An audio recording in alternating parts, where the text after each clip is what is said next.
I know jokes die from explaining. Same goes for our arrangement. But I'm not sure I got it though, to be honest. So what's good? Is this just entertainment? It's hard for me to frame it. Confusion's usually comical and we're on a roll. But you know it's not the same, and still you won't just say so. Okay though, you've got your tornadoes to chase all day. I still wanna stay close in that same old way.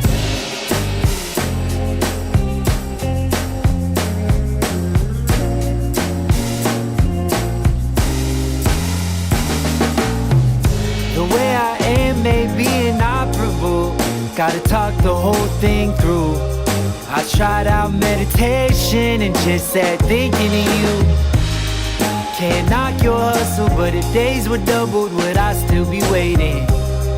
Is enough for you less than I wanna do for a love that's fading? You know it's not the same, and still you won't just say so.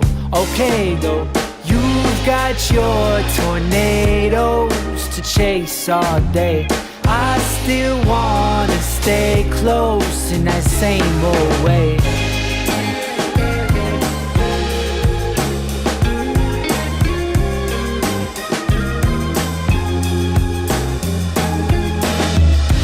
Ooh, since day one, impatient and insatiable in all that I do.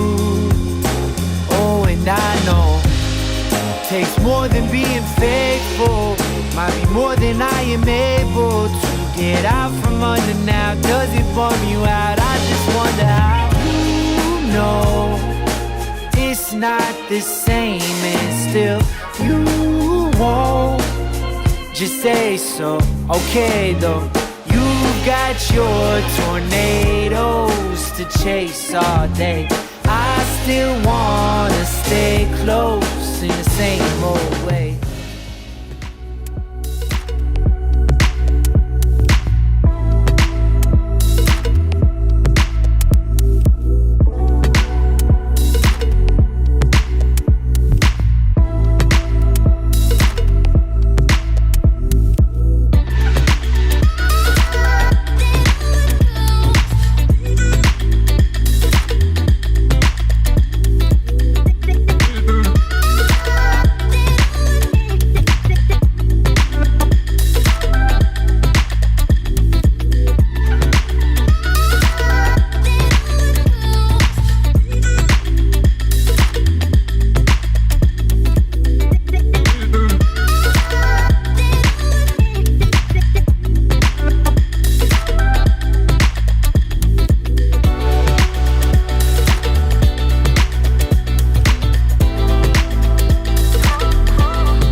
but mankind won't be destroyed. The fact that you and I are working here today is evidence of that.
Hi everyone, welcome to day 2 at Nordic Business Forum 2025, coming to you live from Helsinki. This is the HS Visio Studio. I'm your host, Maddy Savage.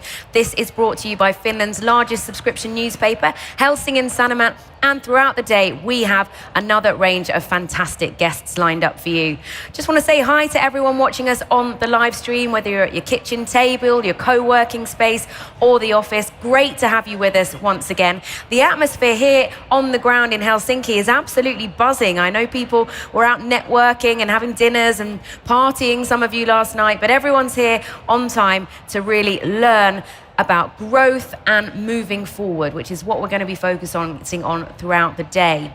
Now, we've just got a short session coming up for you right now, but later on the HS Visio Studio, in the HS Visio Studio, please join us because we've got some fantastic debates coming up around climate change, cryptocurrencies, and whether we really need such rapid growth as we've perhaps thought before in our economies. But first, let's welcome our first guest into the studio. He's an expert on marketing and consumer behavior. His name is Jonah Berger.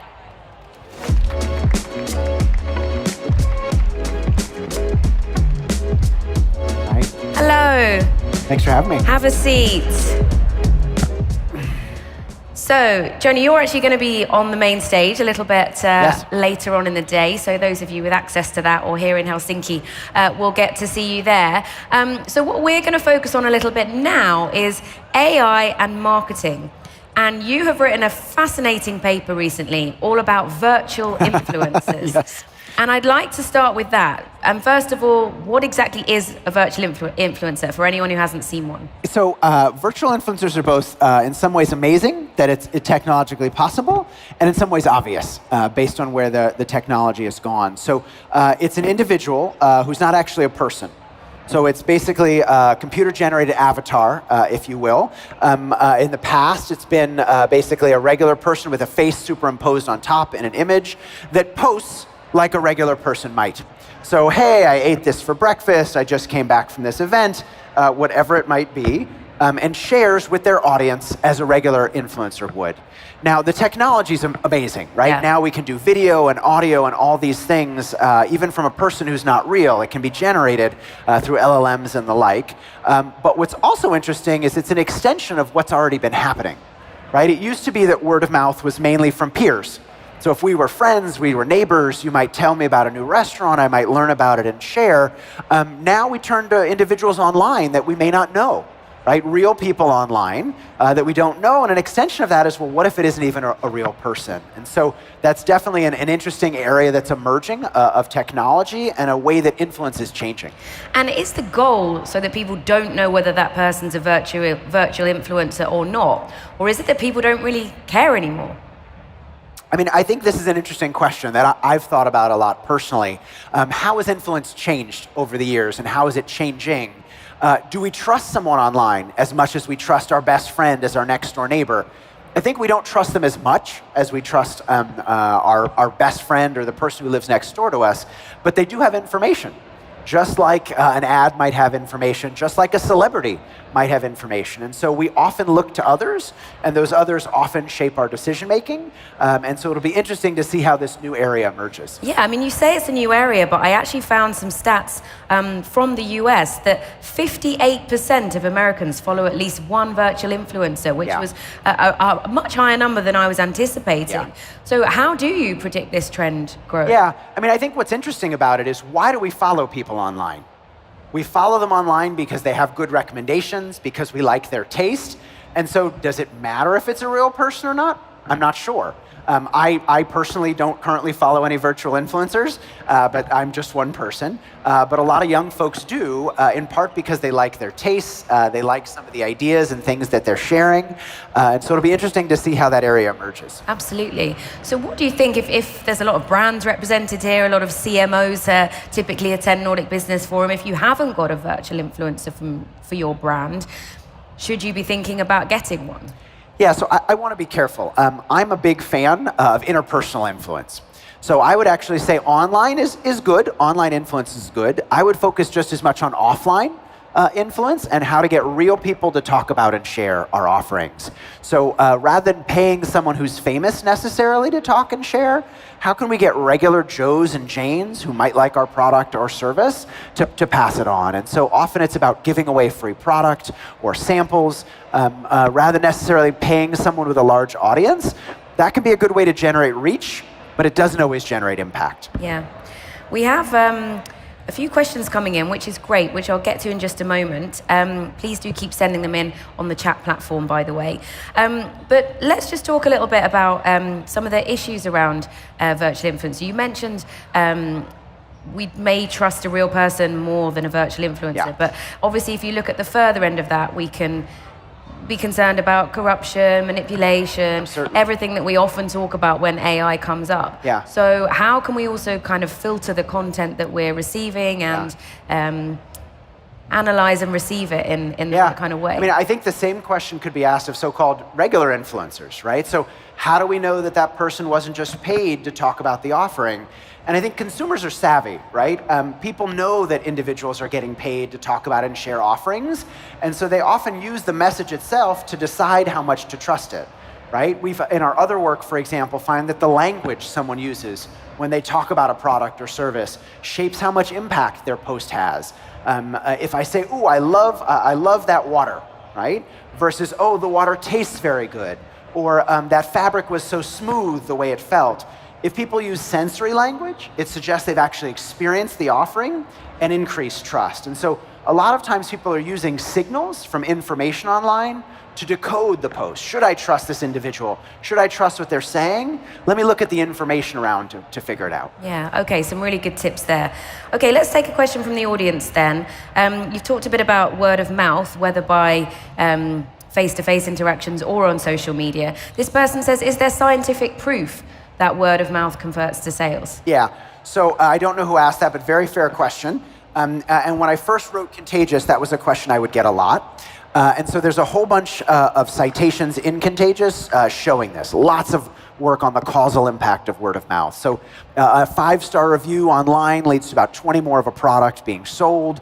An extra word of mouth occasion about a restaurant, for example, leads to a $200 increase in sales. So a huge amount of research detailing. If you look in Contagious, in the introduction, there's a bunch of references, citations in the back to all the academic work that's shown that. And so it's clear that word of mouth drives sales. It's clear that word of mouth drives more sales than advertising. It's clear that it's cheaper than advertising. And so the question, I think, where we are today is, how do we get it? How do we get people to talk about and share our offerings in an organic way that will then drive impact? Super. Following on from that, this next person says, is the online percentage the same with young people when it comes to word of mouth? Yeah, that's also a good question. It's certainly higher. Definitely higher among young people, right? As generations have gone on, younger folks tend to spend more time online than older folks. It's still not as high as the 60, 70, or 80% you might imagine. I know there's a notion that young people are always on their phones. They're on their phones more than older people, but they still spend time interacting offline. And so it's nowhere near the 50 or 60% we might think. It's maybe closer to 25 or 30%. But I am interested in how we're spending our time on social media, because I found this other research from Morning Consult, which is a US-based decision intelligence company. And they say that 1/3 of all social media users are posting less than they were a year ago. Yeah. So we're online, we're following brands, we're looking at people on TikTok. We're not doing so much of that, here's me having brunch at my favorite place that you should go to. How do you see that trend developing? You know, I think an interesting question is, what are people actually doing online, right? And often brands count metrics like followers or friends, social connections online, or they look at the number of views a piece of content might get. The engagement numbers are often much, much lower. Right? How much are people actually engaging in what someone posts? In part because people are going online often to passively consume things, not necessarily actively engage with things. And so for brands, the goal is not just, well, how many friends or followers I can collect, but will people actually engage with my posts? And same in individuals, right? Are people going online just to post, or are they actually listening to what brands are sharing? And so I'm not saying influence doesn't happen online. Social media can be a useful tool to engage others and generate influence. I would suggest, though, thinking offline in addition to online, and thinking about the psychology, not just the technology. Really easy to focus on the newest platform.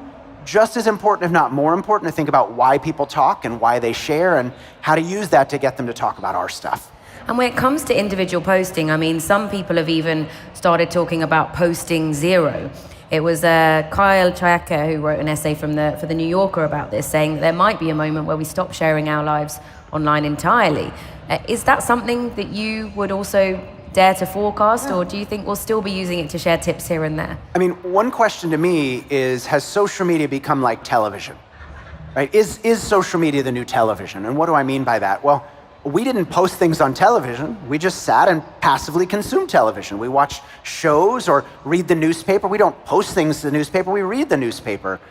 In some ways, the attention we used to spend on those channels has migrated now to other channels. But are we passively consuming those things, or are we actually engaging with them? And so I certainly think it's possible for some set of individuals may decide, look, my goal here is not to share what I'm doing. My goal is to consume content. And that's certainly one way to use social. Yeah, it's entertainment, and Yes. brands have been using education. entertainment Yes. for a very long Decades. time. Yeah. So one final tip then to try and get people to grab your brand and share it. What would you advise our CMOs in the Yeah, behavioral science. We got to understand our customers. Always starts with our customers. Whether our customers are actual customers, a client, a consumer, whether our customers are employees, whether our customers are colleagues within the organization, who is the audience that we need to adopt our message, and how by better understanding them and the behavioral science behind how they work, can we make our stuff more successful. Super, Jonah. Thank you so much. We No look problem. forward to seeing you on the main stage later. Thank you. Jonah Appreciate Berger. it.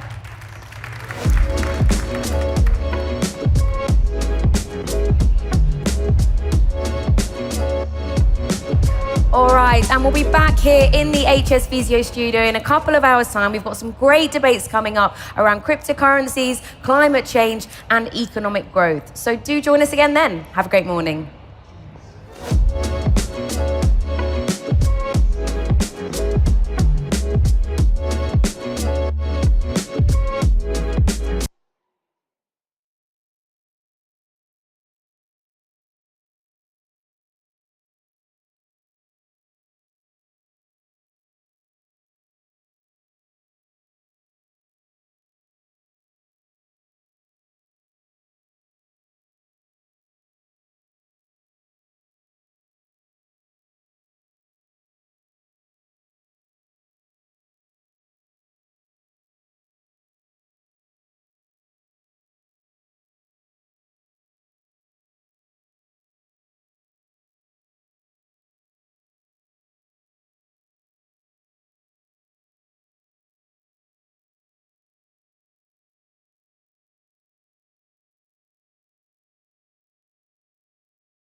Hi everyone, welcome back to the HS Visio Studio. It's 11 o'clock here in Helsinki. Our guests here are enjoying an early lunch, Finnish style, with some delicious local ingredients. It smells amazing. But we are broadcasting live from the studio for 90 minutes now, so you can bring your lunch over if you're here in the venue. And of course, we want to say a big hello to all of you watching us on the live stream, whichever time zone you're in, whatever meal or snack that you've got to accompany us. So we have got 10 guests lined up for you over the next 90 minutes to talk about all sorts of things, from climate change to cryptocurrencies. But we're going to kick things off with a bit of a talk about future preparedness, future readiness. We are in a moment going to be welcoming Risto Silasmo, who's just racing over here. He's just been on the main stage. For those of you who saw him there, some of you on the live stream will have missed that, and you'll get a chance to find out a little bit more about his backstory and thoughts about the future in just a moment. So he'll join us when he's ready. But in the meantime, we can welcome back one of the keynote speakers from yesterday here at Nordic Business Forum. He is Howard Yu, and he is a management and innovation professor. So please give him a very warm welcome into the HS Visio Studio.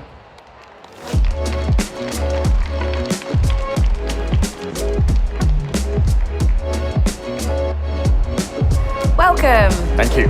Have a seat. Save some space for Risto. Hopefully he'll be joining us in just a moment. But let's just start. Many of the people here in the audience in Helsinki will definitely have grabbed their spots for your talk yesterday. But for the viewers on the live stream, not everyone will have seen it. So just give us a bit of a flavor of what the key takeaways were. Sure. So good morning, everyone. And so yesterday we had this wonderful discussion as well, really around what makes an organization future ready. And we're sort of talking a little bit about the three key principles that I have learned over the years when we benchmark 7 different industries across 400 different companies, from tech to cars to bank to global travel. And if We're just welcoming Risto, by the way. Thank you for joining us from the main stage. Howard was just giving us a bit of a summary of what he was talking about yesterday. So we'll just pick up with that, and then we'll bring you into the conversation shortly. Sorry to crash the party. Oh, I love people joining. The more, the merrier. So thank you. It's great to have 2 keynote speakers with us in the studio at the same time. But Howard, just pick up on what you were saying. Yeah, so what we've learned is if there is one key principle that any future-ready organization shares, is this idea about perform and transform. You do both at the same time. It's no longer trade-off, but really having that shared viewpoint, work backwards, so that every day, everything the organization do is basically delivering today and getting prepared at the same time. It comes all down to scaling up new capabilities. Yeah, and that generated a lot of conversation online. We had a lot of questions about that yesterday. One fact that I think is really interesting, keynote speakers learning from each other. Howard, you were actually taking some screenshots of Risto's talk that he was doing on the main stage. Tell us what intrigued you. Well, what intrigues me about your speech is this idea, despite everything is changing, you remind us to pay attention to what is not changing, or trends that will stay with us for a long while. Because I think there are so much noise around us, and you cannot build a business just asking what is changing. You've got to identify what kind of change and its trajectory is relatively stable. So demographic trend that you point out is like, wow, how come this is not the core discussion on every single board meetings? And so I took pictures, I take note. What a nice presentation. Thank you.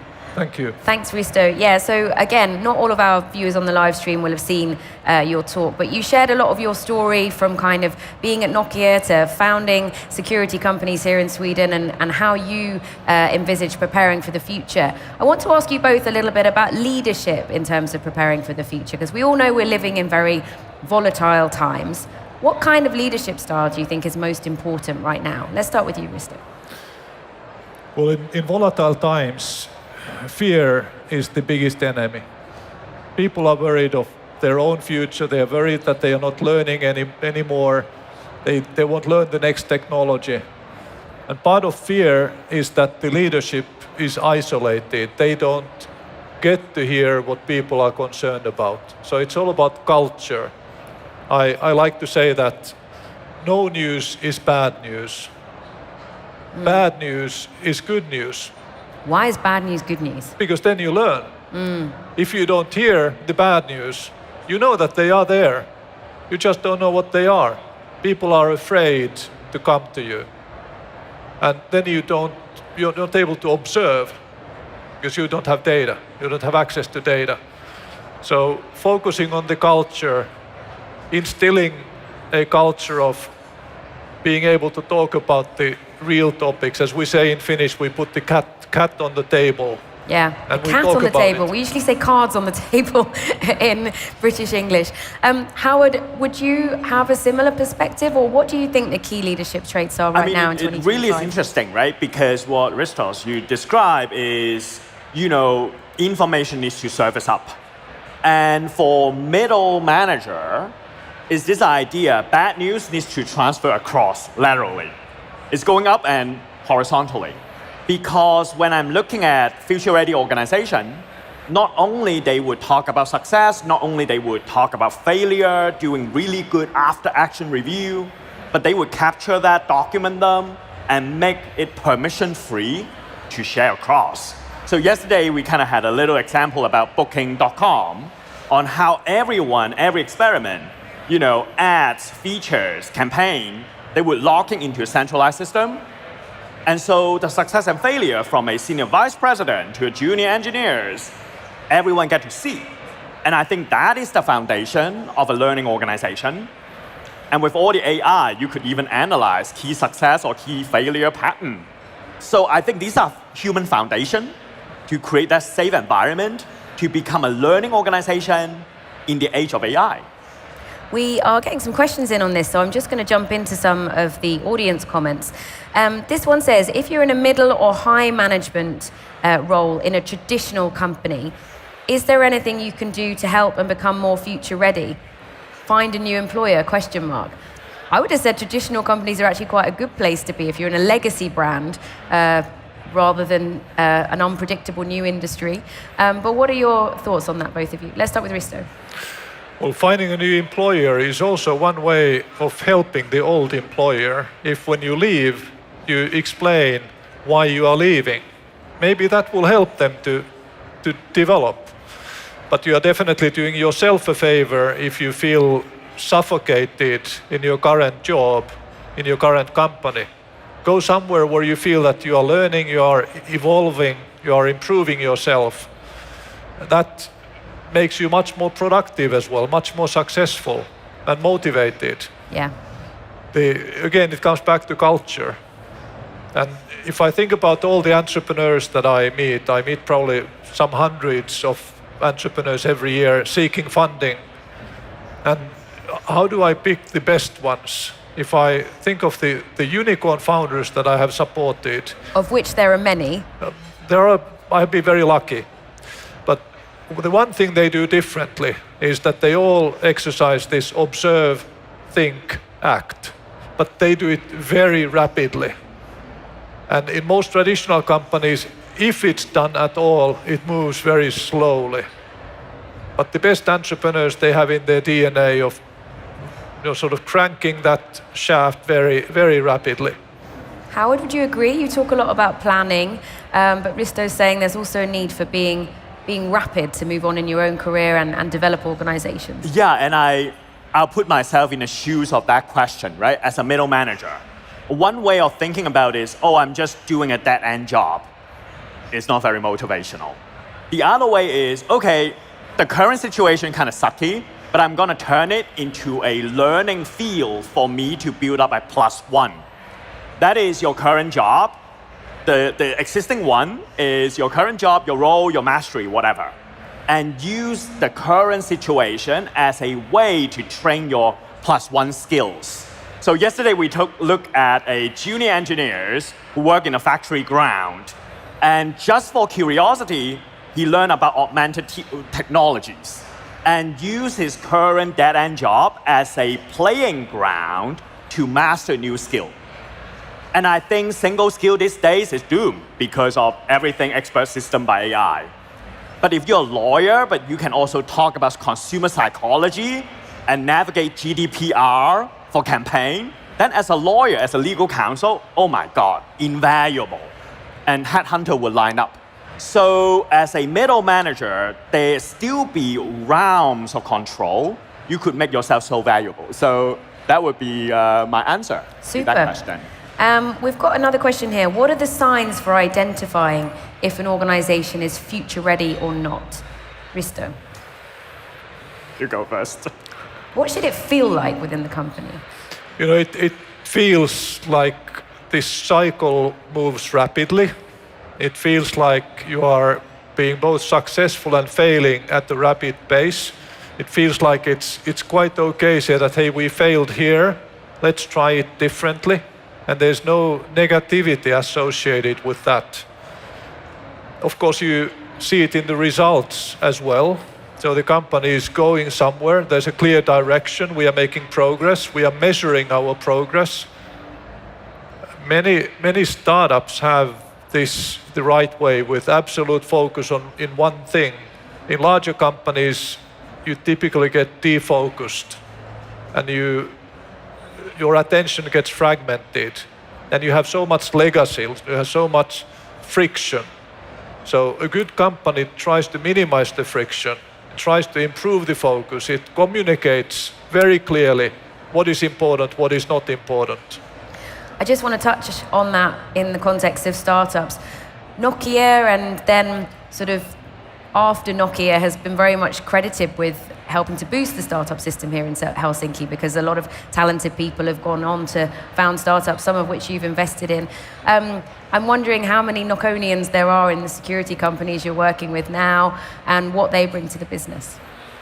Well, Nokia's impact on sort of cycling people through that university of being in one of the largest companies in the world at the top of its own game, it's a unique opportunity. But the same applies to, let's say, Supercell in the gaming industry in Finland, or even F-Secure. I calculated that probably over 10,000 people have migrated through our employment.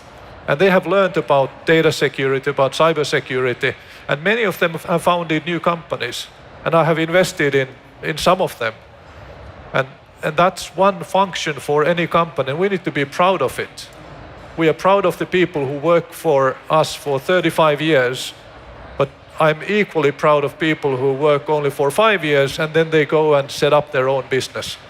Yeah, so it kind of goes back to what you said earlier about developing an organizational culture that allows people to grow, to be honest, and to leave if it's not right for them. And developing people. Yeah. Howard, any final closing words for you before we bring on our next guests? Well, I would say everything Ristos described, if done well, eventually showed up in financial statement. And this is where we track company on companies that are future ready. How does it look like internally? You described. Externally, you see a company is able to managing near-term financial performance, and meanwhile you see them literally scaling up new business model. They are generating lots of healthy cash flow and not a lot of debt. Meanwhile, aggressively investing in R&D, showing up in the financial statement. So empirically, you could literally see that, and they showed up in the financial market eventually. That's what everyone's hoping for. All right, thank you so much for joining us. Please give it up for our keynote speakers, Howard and Risto, joining us here in the HS Visio Studio.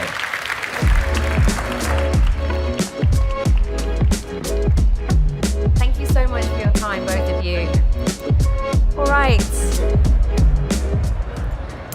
We need to make way for our next guest now. And as we've been talking about, Nokia and some of its alumni are still very, very active in Helsinki's tech scene, business scene, security scene. And the person we're going to be hearing from next is also a former Nokonian, worked also at Microsoft and McKinsey. And he's going to be sharing us some strategies for how we can work more smartly with AI in the future. He's the CEO of Reactor, which is a company that works with just those issues. So please give a very welcome to Pekka Horo.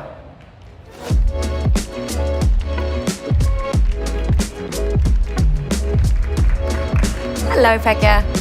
Have a seat.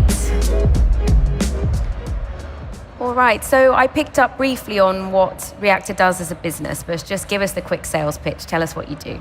Okay, so we're a global technology company, and we work with our clients solving their most challenging issues and problems in demanding industries. And basically our work contains elements of strategy, design, software development, change management, and continuous services. And our end product could be anything from a consumer-facing technical solution to an internal tool, and obviously now building lots of different agents with AI. And our product, if you want to call it that, is basically multidisciplinary teams containing different skills. And in addition to this, we scale our work through the Reactor ecosystem containing over 40 companies in 10 different countries. Okay, you work with a lot of different industries. Are there any very common shared challenges that people are facing right now? I think this, in this current world environment, definitely I would say security, cybersecurity, and the threats being placed on companies is definitely one. I think that's been a common theme in the NBF. Yeah. Another one, of course, is productivity. A lot of companies are seeking ways to enhance their operations, and of course AI is coming to help that. And then, you know, there's a lot of discussion still that how can companies who've digitized still maintain the connection to their clients, build loyalty, and other things, because AI can also distance companies from their consumers and people quite a bit. So I would say those are probably some of the common themes. What about talent recruitment? We know that it is quite a tough job market out there, but obviously as businesses, you want to get the best talent you possibly can. And what kind of skills should employers be looking for in this AI-driven era? So I would say, at least from Reactor perspective, the types of people we're looking for and the types of skills have a lot of common themes, even though technology is evolving. I think the key thing is curiosity and learning agility. I think people that have that as part of their ways of working and always trying to improve and find new ways of doing things is definitely key. I would say a growth mindset is definitely one. And probably my personal favorite is resilience. How do you grow to be comfortable in moments and situations that are highly distressing and uncomfortable? And personally, I think a lot about how can you build resilience, and of course it comes through work and experience, but having people in the team that have that curiosity, growth mindset, and ability to you know, withstand and thrive in hard environments. I think those are the types of people that will have work going forward. How do you think you've developed your own resilience? That's a great question. I've been meditating for about 20 years, so I think the spiritual element of trying to stay calm in stressful moments helps. I heard in the previous talk you talked about Nokia. I worked at Nokia in very, very challenging business situations for many years, and I think through that experience, through having great mentors and managers, through having great team members, you can do that. But ultimately, I think every person needs to find their own way, and for me, the meditation has certainly helped a lot. Yeah, and challenges in your current role. You've been involved in a big company restructure, created a new global operating model. Tell us a little bit about that. So the first thing is that I'd like to highlight that Reactor is well known in Finland and maybe in other parts of the world as well for our culture, and the core of Reactor's success is autonomy and agency. So we try to ensure that our experts and our talented Reactorians feel that they have a chance to contribute not only in the work that they do with their clients, and that's what clients expect of our teams, but also internally, how do we maintain that ability for people to shape the direction of the company? And we've grown quite a bit, and we're expanding internationally. And one of the things that I've spent a lot of time trying to figure out is how can we grow and scale as a company without breaking that autonomy and agency. Sometimes we succeed, other times it's been more challenging. I think the key thing is that we need to stay open to input from our employees. When we renewed our strategy in the last year and a half, we had about 20-30% of the people involved in shaping that strategy. We invited everybody, but of course, some people were more interested in contributing, and I think that worked out well. In some other moments where we need to make decisions quickly, there's definitely a moment of pause to think, how can we do it in a way that the autonomy and agency and people's involvement is still possible? So those are some of the things that I spend quite a lot of time on. Yeah, and it clearly is a challenge. I was researching for this talk and I found a study from McKinsey which showed only 23% of reorganizations are actually deemed successful by companies when they look back on them. And actually many companies actually divert to old processes and routines. Why do you think that is? I think it's familiarity. You've come to a company at a certain phase of its growth, and certain things worked at that moment in time, and you become familiar with that. And then when the company grows, you have different new people and teams joining. The complexity becomes maybe more prominent. And I think we're at that juncture as a company as well. And I think that the core is key, so we need to stay true to our values. I think culture is evolving, but how do we create a sense of purpose and a direction? What should Reactor look like in 3 or 5 years that people can get excited about? And then, can you tell us? I think for sure we will continue to aspire to be a leading company when it comes to technology consultancy. It's going to change a lot, the role of AI, what clients expect of us, but our aspiration is to be the best in what we do. I think we want to attract talent that will feel and want to stay at Reactor for what we represent, what we offer them. And I think there will always be tough challenges for companies like us to solve and create that relationship and intimacy with our clients. But it all starts with I think people thriving in our organization and for us to be able to attract the top talent. Yeah. Another thing I saw that you're doing, I was looking on LinkedIn, you're quite heavily involved in research projects. So one at the moment is with the University of Helsinki and various Finnish companies to measure how generative AI affects developer productivity and quality. So how has this come about, and why do you think, when you've got so much else going on, that you want to get involved in these kind of side projects? I think for us, it's been important ever since the company was founded 25 years ago to contribute and give back.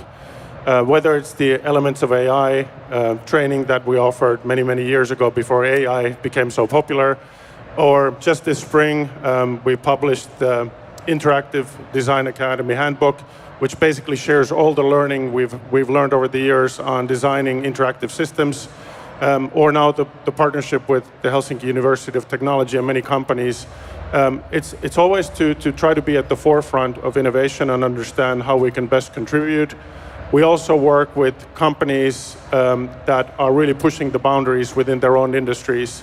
And for us, that's really an opportunity to not only give back, but to learn and then scale that learning to other companies.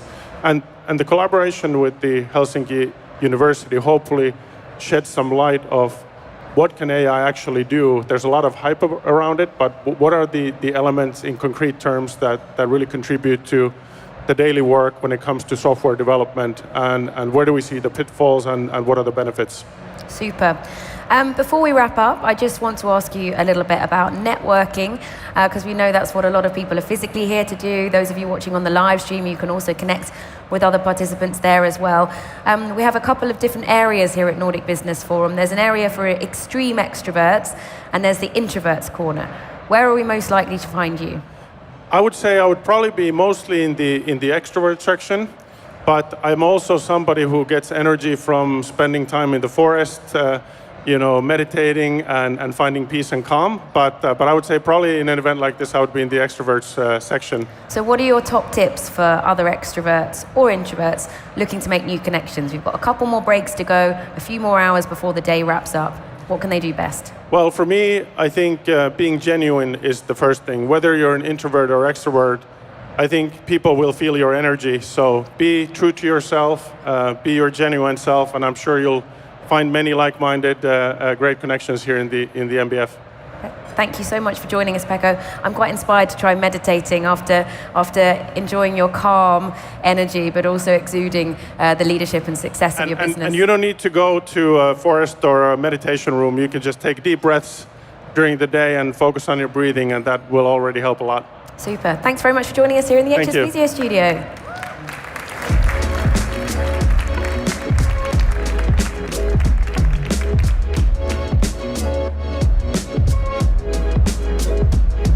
Okay, coming up to 11:30 in the morning here in Helsinki, and we're going to switch gears now and do something a little bit different.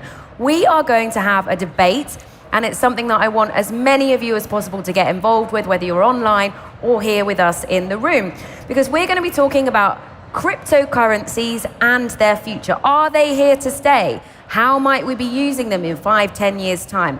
Or is this a sector that we think is overhyped and overvalued and not going to be making a dent into how we save and use money in the future?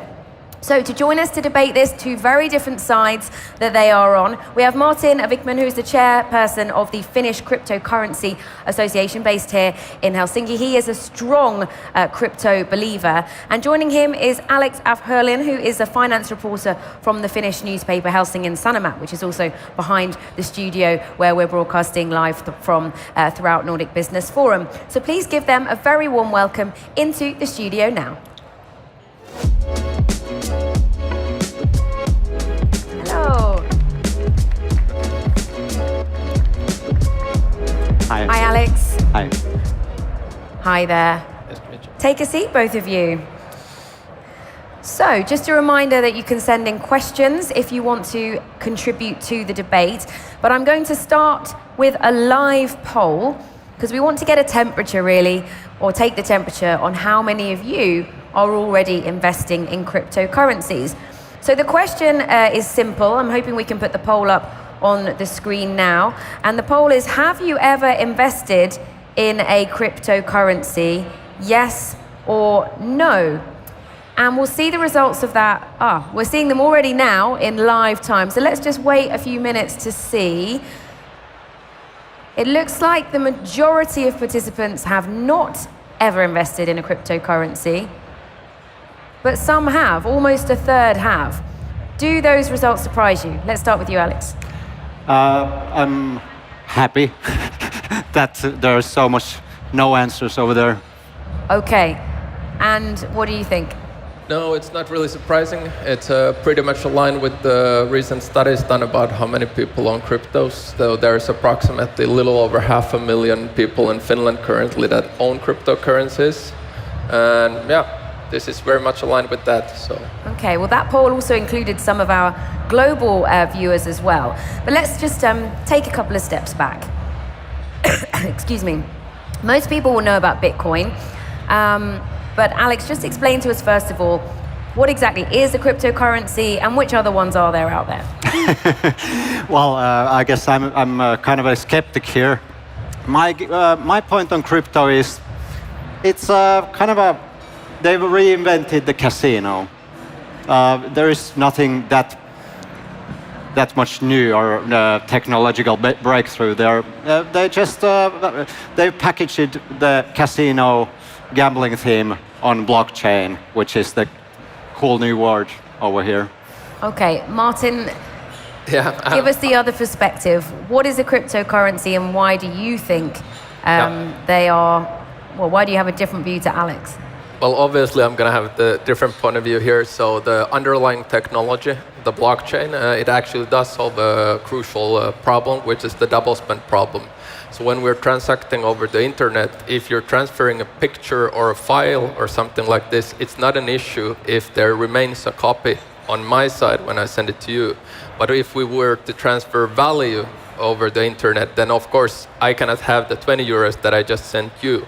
So this double spend problem is actually the fundamental problem that the blockchain technology solved over the internet.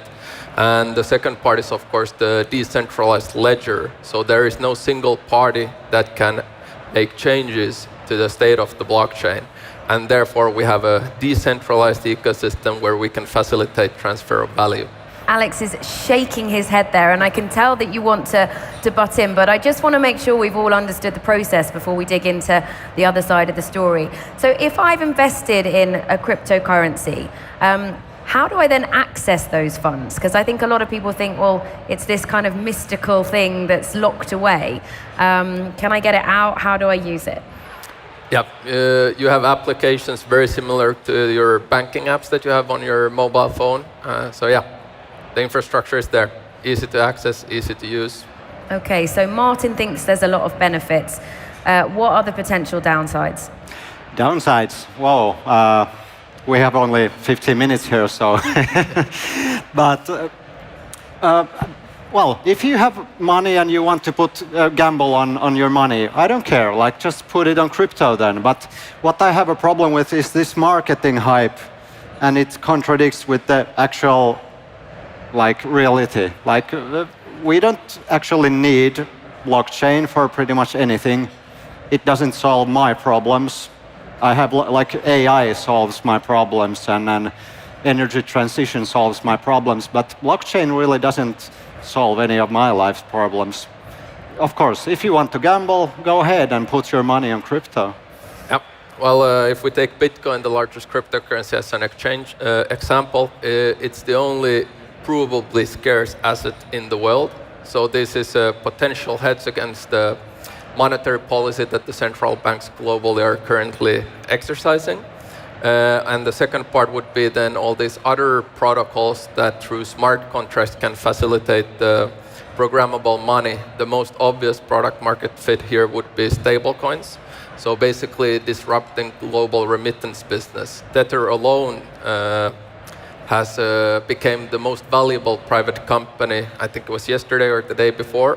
And stablecoins are these days facilitating over 3 trillion of transaction volumes, doing over 1 billion transactions, and this is on a monthly basis. Yeah, just a quick point on stablecoins. They are really fascinating. They are kind of, if you think about the crypto space as a casino, they are the chips in the table. You play with the chips with stablecoins. And yeah, they have transformed the world. But that's actually a regulatory play, because we could just allow money market funds to operate 24/7 without regulation. That would be the same thing. We don't need the blockchain technology for this revolution. Well, actually, we do need it for the transfer value across borders in an immutable way. And on top of that, you are referring to the private stablecoins, which currently are the most used ones.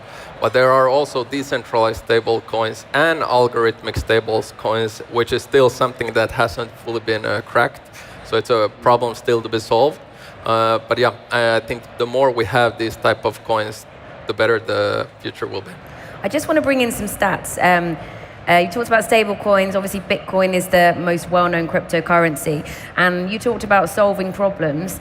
I think, obviously, a lot of this debate depends on how you view money, how you view institutions. But if you had invested just $100 in Bitcoin back in 2009, it would be worth over $10 billion today. So day to day, it might have helped to solve some people's personal financial challenges.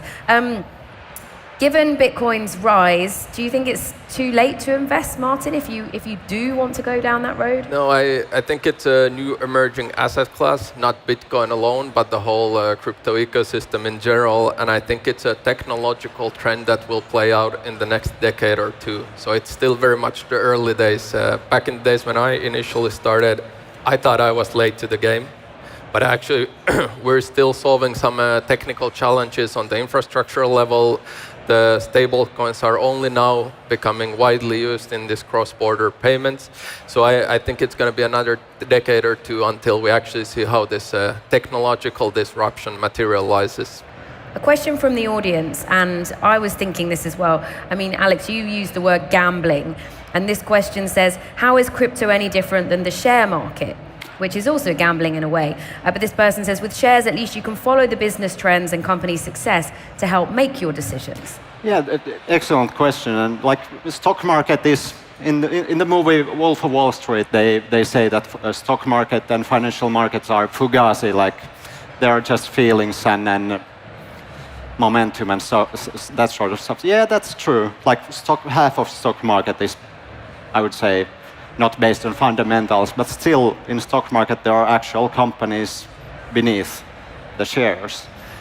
But in crypto, it's like 99% or 99.9% is not based on any fundamentals. It's just price on the screen. So I don't have the data to know whether that fact is 100% correct. I should trust you as a fellow journalist, but what do you think about that, Martin? I would assume that the fact is pretty much correct. So there is a lot of this casino when anybody can issue their own token. There's always consequences to it. I think the regulatory frameworks that are now being put in place, so the MACA regulation on the EU level and the Genius Act, for example, in the US, these are steps towards making the industry as a whole more suitable for this type of How will they change scenarios. things? Just tell us a little bit about those. Yeah, I mean, I think this instant settlement, global access to finance will change it, the way we think about finance in a drastic way, or what ownership in the digital age and in the internet even means. So, for example, BlackRock founder Larry Fink recently said that all the securities in the world will get tokenized. So this would mean that you can basically do what you were referring, do commerce with the securities, but you would have instant settlement and you could integrate all of this into the DeFi world. What do you think, Alex? Will regulations be enough to make you feel more confident? The point on Martin's, that okay, yeah, but let's tokenize everything, but I'm not sure if that makes a world a better place. Like, why would you want to tokenize everything?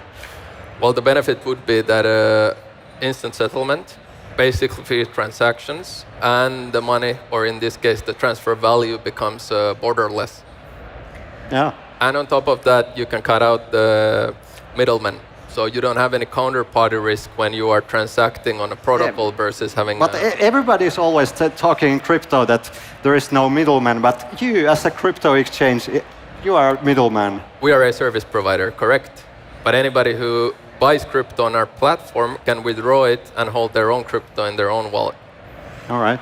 A couple of other things coming up, both on the questions and what I wanted to ask Alex about. Two other things that people often talk about in crypto is there a greater risk of fraud or hacking compared to more traditional ways of investing? Oh, absolutely. And like, what's the like fraud in crypto? It's sometimes even different. Like that's the actual business case of many crypto coins is fraud, just to like pump and dump schemes and so on. So. It's difficult to say if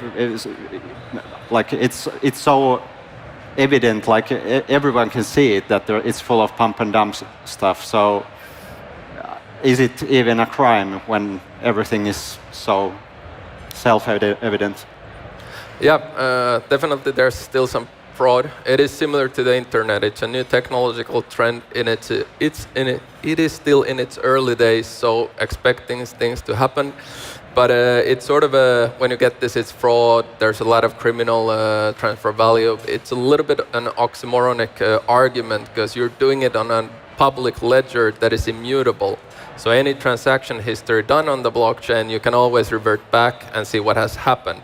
So it's more easy to track potentially than traditional finance. You touched on this a little bit earlier, but this is one of the most popular questions coming in on Slido. So how fast do you think the blockchain technology can disrupt traditional banks in serious volume and cut the middleman fees that customers currently pay? So we talked about whether there should or shouldn't be a middleman, but I suppose some people in the audience wanting to know, is this going to make investing cheaper for me?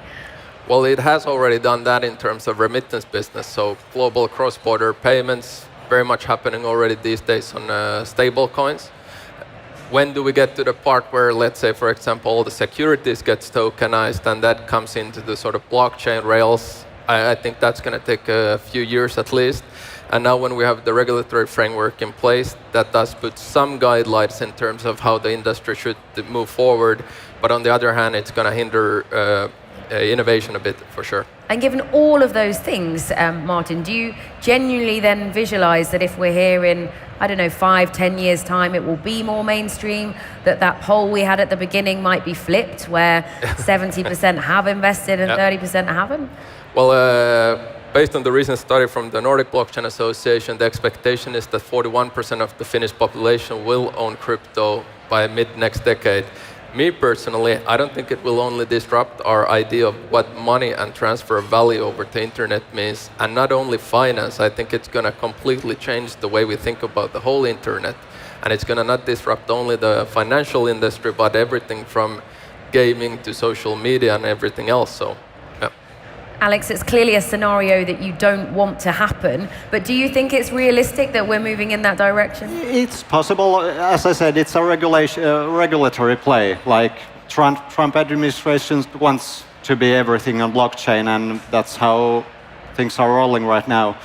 But the question is, do we really want to have everything on blockchain? I don't see any extra value for it. If we say that you can like just set up a bank with blockchain and with no regulation, then that's not necessarily a world I want to live in. What do you want governments and voters to do then to prevent that scenario from happening? Well, I think banking is the key infrastructure of our society. So if you want to gamble with crypto, that's fine. But banking is kind of a, if you disrupt banking with loose regulation, bad stuff usually happens. So. Okay.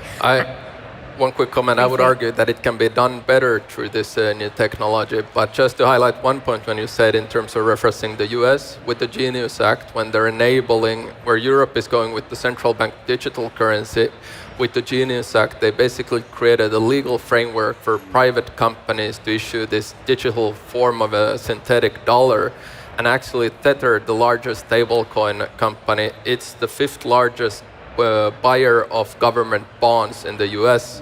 So it does have a significant impact also on the sort of larger financial system. Well, we'll be watching really closely to see how things develop. Alex, just a final question for you. You're a finance correspondent. Obviously, we know a lot of people are not investing in crypto. What are the other investment trends happening in 2025? Well, everything is booming. In my mind, we're close. We're either going into a bubble or we are right now in a bubble because stock market is booming, gold price is trending upwards, and like everything except the Helsinki stock market, or even the Helsinki stock market is a little bit trending up. So you're confident we're perhaps moving into a better period of growth here in Europe? Well, bubble period, I would say. A bubble period, the next growth period. All right, super. Fascinating to hear a little bit more about cryptocurrencies and both sides of the debate. Please give it up for our guests, Alex and Martin. Thank you. Thank you. Thank you.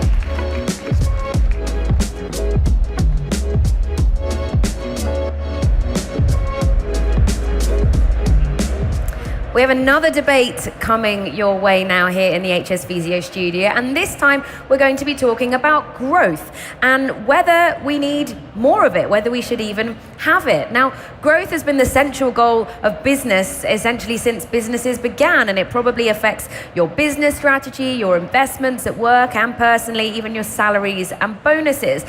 And for the last few years, there's been this quite strong narrative that we can continue having market growth, but also doing the things we know we need to do to try and save the planet on a sustainable perspective with social impact.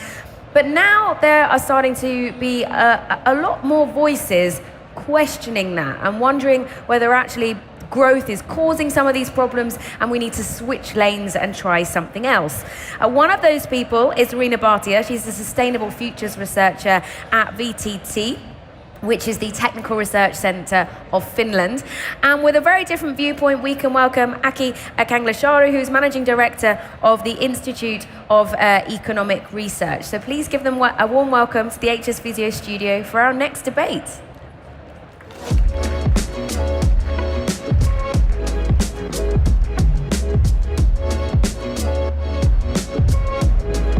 Hi. Hello. Hi. Nice to meet you. Hi, Aki. Hi. Have a seat. So with our last guest, we did touch at the very end on a bit of a local perspective, how Finland's economy is doing right now. Alex said he thinks we might be moving into a bit more of a growth phase now. Just give us the background, Aki. Well, we are waiting for growth to pick up, but it doesn't look very good at the moment. Data are disappointing all the time. GDP is not growing as fast as we would like to. Unemployment is increasing as we speak. It's a mystery in a sense that we are investing quite a bit. Employment is actually high at the same time when unemployment is high as well. But What do you mean by that? It means that we have so few people out of labor force. So we've been able to drag people from outside to the inside, inside the labor force. But not everybody is employed, and that is the problem. But the main problem, of course, is that we don't have productivity growth. So we are not able to generate value added per hour worked enough. And you're coming from a traditional perspective, which most people will understand the basic economics. So why do you think more growth is important right now? It's indispensable. We need to have it. We can't live without it. It would be a sort of total misunderstanding to even claim that we wouldn't need growth. And people that claim so, they live in yesterday's world, where more inputs would yield to more outputs. But the world doesn't work like that anymore. Nowadays, inputs are different. Like we don't use coal that much anymore. We use green electricity, and that is replacing coal as an input. And we have better formulas, better inscriptions to growth. So we are producing more clever products and services. So actually, we are having a totally wrong word for growth. Growth is not actually growth. It's a qualitatively better world. Okay, a qualitatively better world if we continue to aspire to growth. Rina, that's not your opinion, is it? Well, I think that's a very idealistic picture of what's happening in the world right now. In fact, it's a very timely debate because yesterday the Stockholm Resilience Center published its new results on the status of planetary boundaries. So we have 9 planetary boundaries that if we operate within those, we are in the safe operating zone. Well, last year, globally, we had transgressed 6 out of 9 planetary boundaries, and yesterday's results indicated that we have breached 7 out of 9 planetary boundaries. So unfortunately, we're globally in a trajectory where our economic system is putting immense pressure on the ecological ecosystem. Well, this obviously isn't anything new. I bet most of you have heard of the Limits to Grow report that came out almost 50 years ago. So the basic understanding here is that economic growth is tied to energy use and material use. Everything we consume and produce has a material and energetic basis. Even if we have green energy, it is constituted of something, some sort of materials, minerals, rare earth minerals. Whatever we eat, how we transport ourselves is based on some sort of material basis. And the challenge right now is that we have a difficulty decoupling economic growth from this material basis, from the energy basis. Even if we have services, even if we have data economy, we have servers, we need data centers, we need equipment in order to be able to use that. So that is the current challenge. And of course, I like the idea of qualitative growth and looking at what are we actually getting, who is it benefiting, and on what premises is the growth constituted upon. So you like the look of that. How would you achieve it? How can we shift the market and shift our mindsets away from the way things have been done for so many decades? Well, the mindset shift is something that's very, very difficult and is one of the most impactful ways of changing our economic system. But I think essentially it starts from understanding that what do we mean by progress? What actually constitutes a good life? And when we start from that, we can also constitute businesses that are actually regenerating well-being, social well-being, but also the ecological basis. So we have regenerative business models already in the world. We have regenerative agricultural products. But on the other hand, this also requires us to understand the sort of material basis of our economy. And we need to look at also what sectors are growing and which sectors need to degrow, so to say. So a typical example that is usually raised in this discussion is what are materially and energetically very dense sectors, but don't necessarily produce so much well-being. And this could be, fast fashion, industrial meat production, production of SUVs, private jets. And it's about reallocating that throughput to something else that is more beneficial to Aki, what do you think? Good news is that all this is happening as we speak. And we can do this because there is growth. Without growth, there's no profitability. Without growth, there's no employment. But because we have it, that's why we have money for new things and better things. And that's the common argument. This transformation. So we can't get rid of growth. We just need to keep on doing what we are doing as the transformation is picking up. We are leaning the S-curve. Let Rina share her point here. I'll give you a practical example what it means to decouple the economic growth from material basis. So let's take the example of Finland. Based on 2019 data, we would need to have 70% less of material consumption while the productivity of each material ton increases by 6.6 times.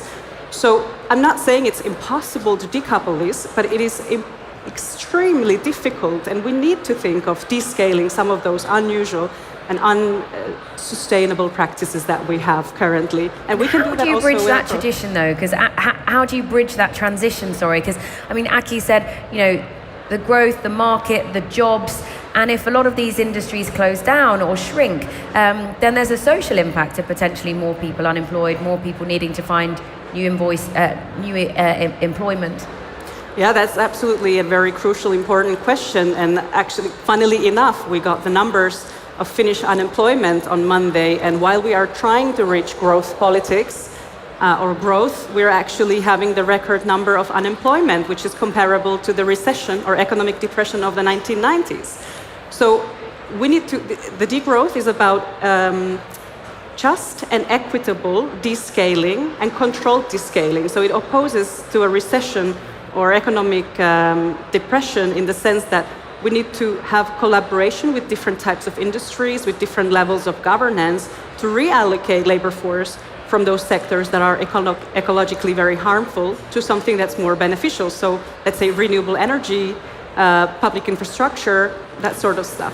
So actually what you are calling for is faster growth, faster transformation. So I agree, this is what we need, but how we speed up transition?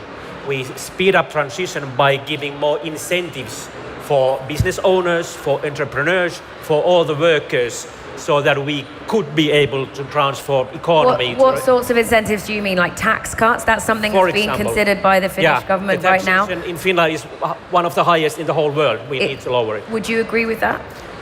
Well, I don't think it's my personal opinion. It's the empirical numbers that we have currently stating that actually inequality is widening while we use more material basis or material resources, and we have the record high of unemployment. So if we look at qualitatively what is happening, and if this could lead to a transition, I think it's very fair. But on top of that, we need regulation, we need reallocation, we need coordination, and transformation plans. I can imagine there's a lot of business leaders sitting here thinking, well, I kind of can see your perspective, but if just my business makes a change without the collaboration, without a big societal and market shift, what difference is it going to make? Are there concrete things that individual businesses and business owners can be doing in a silo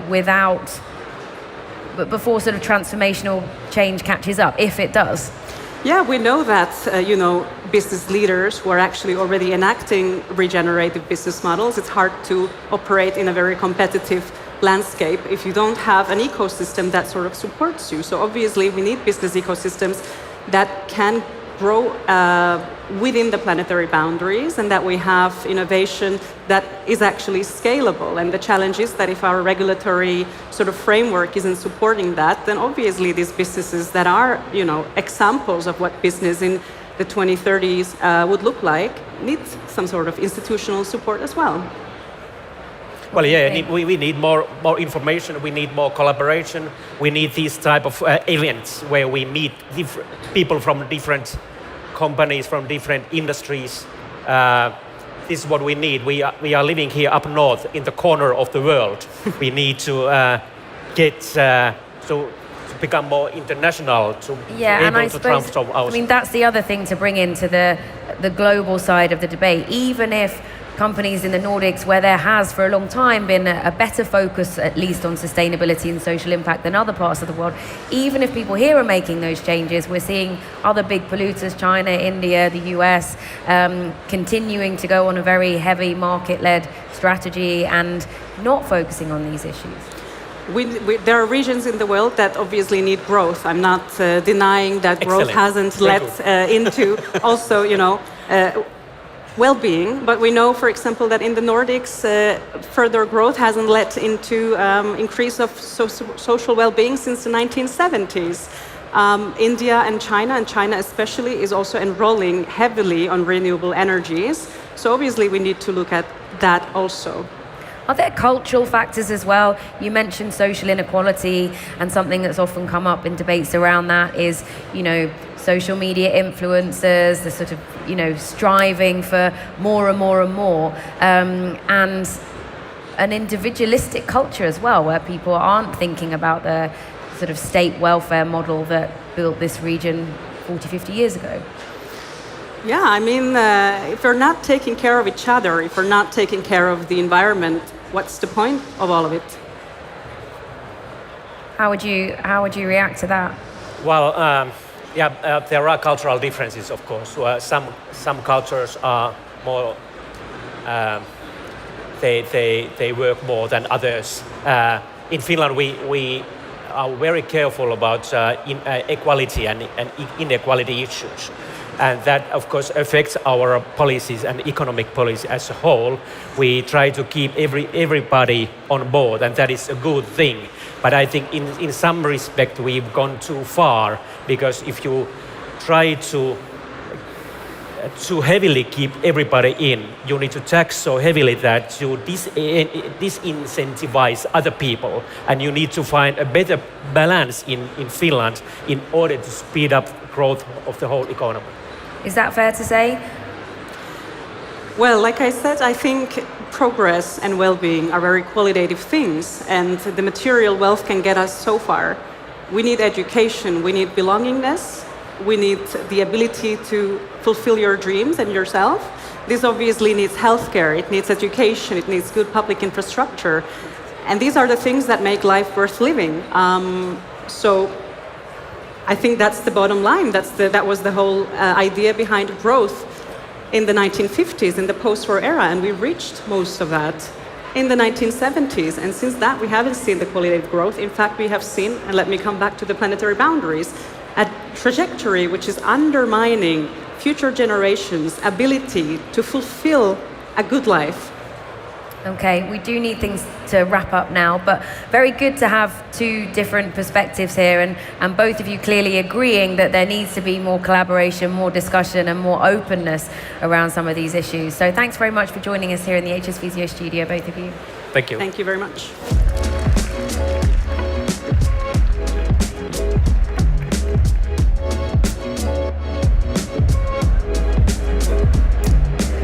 Well, we touched a little bit on planetary boundaries in that discussion, and we're going to be talking about climate change and climate innovations with our next few guests. And actually, we're going to start off by talking about flying, which all of us know isn't usually the most sustainable way of traveling, but it's going up again. It went up by more than 10% globally last year and is now back to pre-pandemic levels. But events like this prove that there's still a huge demand for business travel, for connection, and a lot of people get a lot out of being able to travel to go to events like this. So we're going to unpack that a little bit with our next guest. He's the Vice President of Energy Transition at Finnair, and we're going to be hearing a little bit about some of the sustainable air fuels that they are hoping will transform the aviation industry and make it more sustainable. Please welcome Riku Aho.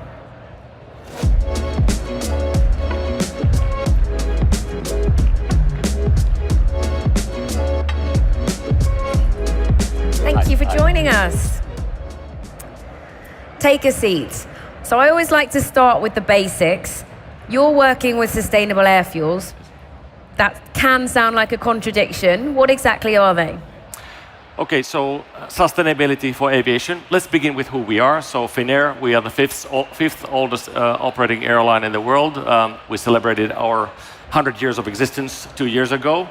And we acknowledge that aviation is a hard to decarbonize industry. And one of the ways that we're talking about today is sustainable aviation fuel. So what is a sustainable air fuel? How is it different from a traditional? Okay, so sustainable aviation fuel, SAF, the good news about it is that it's here and now. It's today commercially available. And it can be made through basically 4 different pathways. One is you use used cooking oil and waste animal fat. The second is you take agricultural waste and gasify that to a fuel. Or you can take, the third way is to take sugars and starches and convert it to alcohol and then process that into jet fuel. And the final way is synthetically, without using any biological feedstock, synthetically produce aviation fuel. The main thing there for us is that whatever the pathway, it needs to be affordable, available, and sustainable. So let's unpack that and talk about some of those challenges, because you say it is already available, you are already using it. The latest statistics that I could find, though, were that SAFs accounted for just 0.4% of your jet fuel use in 2024, but you want to get it up to 34.5 by 2023. That's a huge jump. How are you going to achieve that? Yeah, so that's correct. We started using sustainable aviation fuel already back in 2011, but more systematically over the last few years. So last year, yes, 0.4%. This year, partly due to the European Union mandates, it's about 1.8%. But going forward, we will use SAF much more than is required by the mandates. And how we're going to get there, we need to basically collaborate with the industry as well as engage the customers to be able to afford all that. So are you going to have to put the prices up for customers if you start offering SAFs rather than jet fuel? Okay, now, back to sort of basic airline economics is that to address the rising costs of sustainability and SAF, we need to make sure that we have a profitable business, right? And there are 2 elements to that. One, first of all, we need to take resilient and extreme care of our cost efficiency. Okay, that's upon us. Execute on operational efficiency, and then secondly is to work together with the customers and collaborate with the industry in order to be able to make the ends meet for profitable flying. So that's how we're going to go about that. Okay. That's a big issue, and we can't escape from the fact that Finnair has been in the headlines. There have been strikes over conditions, and that's had also an impact on travelers and consumers. So a lot of people might be skeptical about the potential that they might have to pay more in future. Yeah. So we are executing on a strategy to engage the customers. So we launched our Finnair for Business service just recently. And as a part of that service, we have a SAF for Business service, which means that corporate customers can basically purchase SAF and then track their usage of SAF in their business travel and have a legitimate way of reducing their Scope 3 emissions from business travel and claim against that in their emissions reporting. And for consumers, we a year ago launched a way in which any customer can basically purchase SAF when they're booking their ticket. And look, 31,000 customers can't be wrong. They've done it already, and 8 corporations. So I think we're making good progress there and have an increasing trend on the customer engagement. If we had a climate campaigner on this panel, they would be saying, even if fuels become greener, we still shouldn't be traveling as much, and that there's other aspects to our carbon footprint, even if we fly with more sustainable fuel. What would you say to them? Sorry, come again with a question. If we had a climate campaigner on this panel, yes. They would be saying, even if the fuel is greener, we should still be flying less, because our footprint, there's a carbon footprint wherever we go. If we're moving around, there's other aspects of emissions, building the planes, all the other parts of the process. What would you say to that argument? So it's a good point that whilst other modes of transport are electrifying and they are therefore decarbonizing, and other industries are decarbonizing, it means that aviation can become into the spotlight of aviation is growing and the emissions are there. But what I would say is to also remember the economic and social good that flying brings. Okay, flying connects people, connects businesses, connects cultures, and that is really, really valuable. So we need to protect that. We need to do everything in our power, use all the ways and means to get there. So as an airline, what we do is the vast majority of our decarbonization path is to use SAF. So SAF is by far the biggest lever in that. Second is to renew the fleet, meaning using more fuel efficient, newer fleet. Third is to design your network and operation so that it is less carbon intensive. And fourthly, in terms of day-to-day operation, you make sure it boils down to basically aircraft weight and fuel consumption. So reduce the weight of the aircraft and also improve on fuel efficiency in everyday flying. Okay, so you are looking at the holistic picture. You mentioned electrification there and how that's become much more of a bigger deal in public transport, buses, vehicles. What about electrification in planes? There are companies in Europe that are pushing that as an alternative to SAFs. Is that something you're also looking at Finnair? Yeah, we are following electric flying very closely. In addition to electric flying, there are also other disruptive means of propulsion. So there's electric, there's hydrogen, there's hybrid, and we follow all of this. But let's remember two things. One is that it'll take decades for these to be commercially available, scaled, and safe. Maybe a decade and a half. And the second is that those technologies will only relate to flying that is sort of fairly short haul, fairly short distance, meaning that the total global impact of that is small compared to long haul flying. Because for long haul flying, that will account for the vast majority of aviation emissions. And today, and for the foreseeable future, there isn't really a replacement to the liquid carbohydrates or hydrocarbons that we're using in long haul flying. So therefore, we need SAF, and we need to commercialize and make SAF widely available.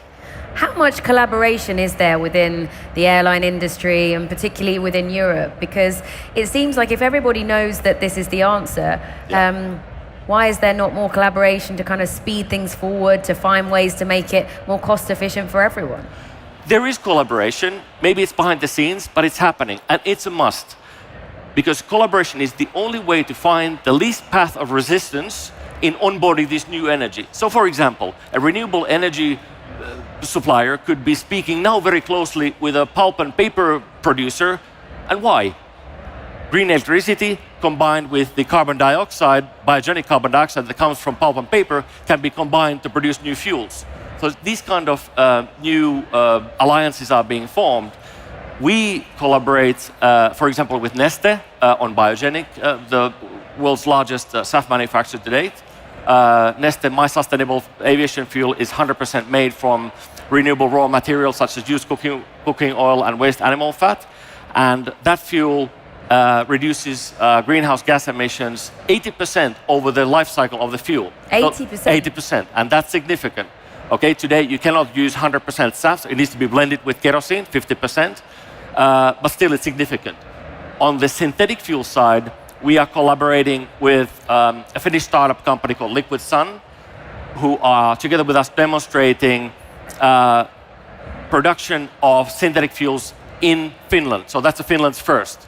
Plus then we are looking at a whole range of other projects across the world to identify which of those projects would be the best ones for us to collaborate with, meaning which ones of those are techno-economically the most efficient ones. Okay, really interesting to hear what's happening behind the scenes. So just wrap up with a few figures for us to take away then. You said there are your own targets and there are also the EU targets, but can you visualize a time when most of us are going to be flying in SAF-fueled planes? Could that be at Nordic Business Forum that we travel here in 10 years' time, 5 years' time, 50 years' time? So, as I said, SAF is here and now. The mandate today, which is an obligation of the fuel suppliers, not the airlines, but it's 2% of all the fuel needs to be SAF today. In 2030, that's 6%. And then over in 2050, when we aim for net zero, it's 70%. So it's like a non-linear path. And that's important to remember, that the path will not be linear to our climate goals. mainly because some of the solutions don't even exist yet, like synthetic fuels. But we need to remember that we need to protect the economic and social good of flying. It's not perfect today, but we believe that it's going to be like, progress over perfection. And the key solution there is mid to long term, it's SAF. Okay, Riku Haho, thank you so much for sharing your perspective with us in the HS Visio studio. Thank you very much. Thank you. Thank you.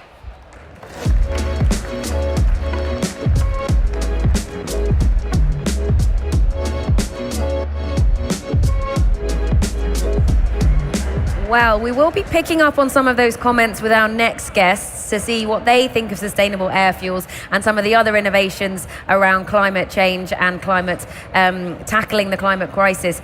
So let's dig into our next discussion. While our guests here are continuing to refuel those of you in Helsinki, we can welcome now Petteri Talas, who's one of Finland's leading meteorologists. He's also former Secretary General of the World Meteorological Organization. So he'll be helping us to put some of the climate innovations into context with his knowledge. And we also have joining us Mari Lundström. She is a material technology professor at Aalto University just outside of Helsinki. Put your hands together as we bring them into the studio.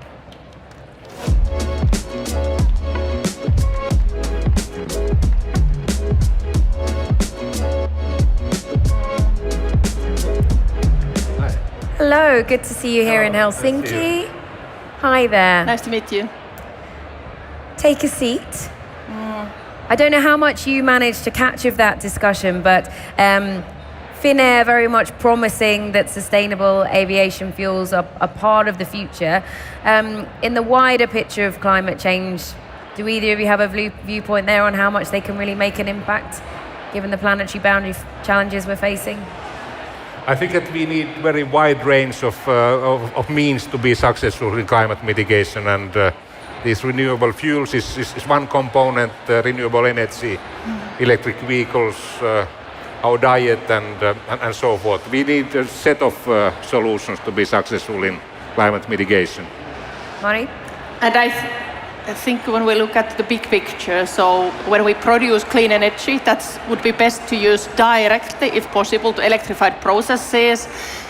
Then, if needed, to make hydrogen, and then to the fuels. So I will see that the most effective use of green energy is maybe elsewhere, but then there is maybe a certain fraction of the excess that could be used to make biohydrogen, green fuels, and then there will be evidently still use of the carbon-based fuels, so it's a debate that where to use those. Yeah, and it's a debate that I think will continue.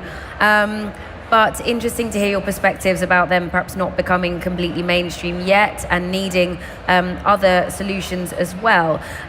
Let's just talk a bit more broadly about climate change and the weather. I mean, there have been notable heat waves here in the Nordics over the summer that made global headlines. Petteri, how much is that down to climate change? How much can we say for sure? So we have, of course, this kind of natural variability as well, but the fact that we have been breaking records in our climate practically everywhere in the world, that's a consequence of climate change. But we should be careful not to explain all these weather variations with climate change. But we have just broken this 1.5 degrees limit of warming. And here in Finland, we have broken 3 degrees warming, and we have started seeing growing amount of drought problems, which are affecting our food production ability, and we have seen flooding problems. We are facing more often these most intense tropical storms, hurricanes, typhoons, cyclones. There are just a couple of those hitting Eastern Asia, for example. Yeah, and so here in Northern Europe, people that have been maybe enjoying the warmer weather despite knowing that there could be a link to climate change. What is the danger of repeated heat waves like the ones we've seen in recent years? So my main concern is related to our ability to provide food for the growing global population. So, for example, in Africa, we are going to have 4 billion inhabitants by the end of this century. At the same time, the conditions for food production will be much worse. We will see more often drought and higher temperatures and so forth. And when we talk about economy, which is of course the topic here, the World Economic Forum has estimated that already at the next decade we will see major negative impacts on global economy because of growing amount of weather extremes.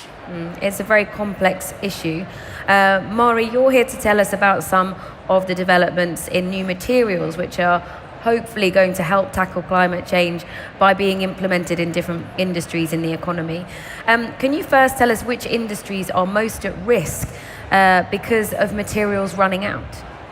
Well, I would say that whole this green transition is hugely dependent on minerals and metals. So if we talk about clean energy production, it's much more metal intensive than the coal or natural gas. If we think of storing of the energy, even hydrogen energy catalyzing metals.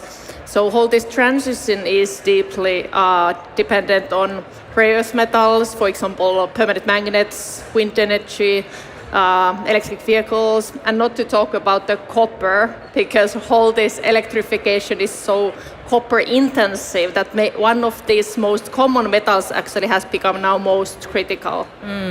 So your focus is on recovering and recycling critical raw materials, particularly lithium, which is essential for batteries and other cleaner, greener technologies. Why is that so central to solving the puzzle? Well, lithium is one of the elements, but we have the transition metals, we have the catalyzing precious metals, and as said, so for example, windmill, it takes 10 to 15 times more minerals compared to natural gas. So we can't make this transition without mining more. We need excessively more mining, and we need to learn recycle much better. Lithium has not been recycled like other than since during the last couple of years. So it's only starting. We are only starting to take more out of that ore or metals from the recycled raw materials that we have in hands. So what types of innovations are around to try and solve these problems, and which other innovations are needed still? Well, one great example is innovation of Maija and Kirsi Yliniemi from Aalto University.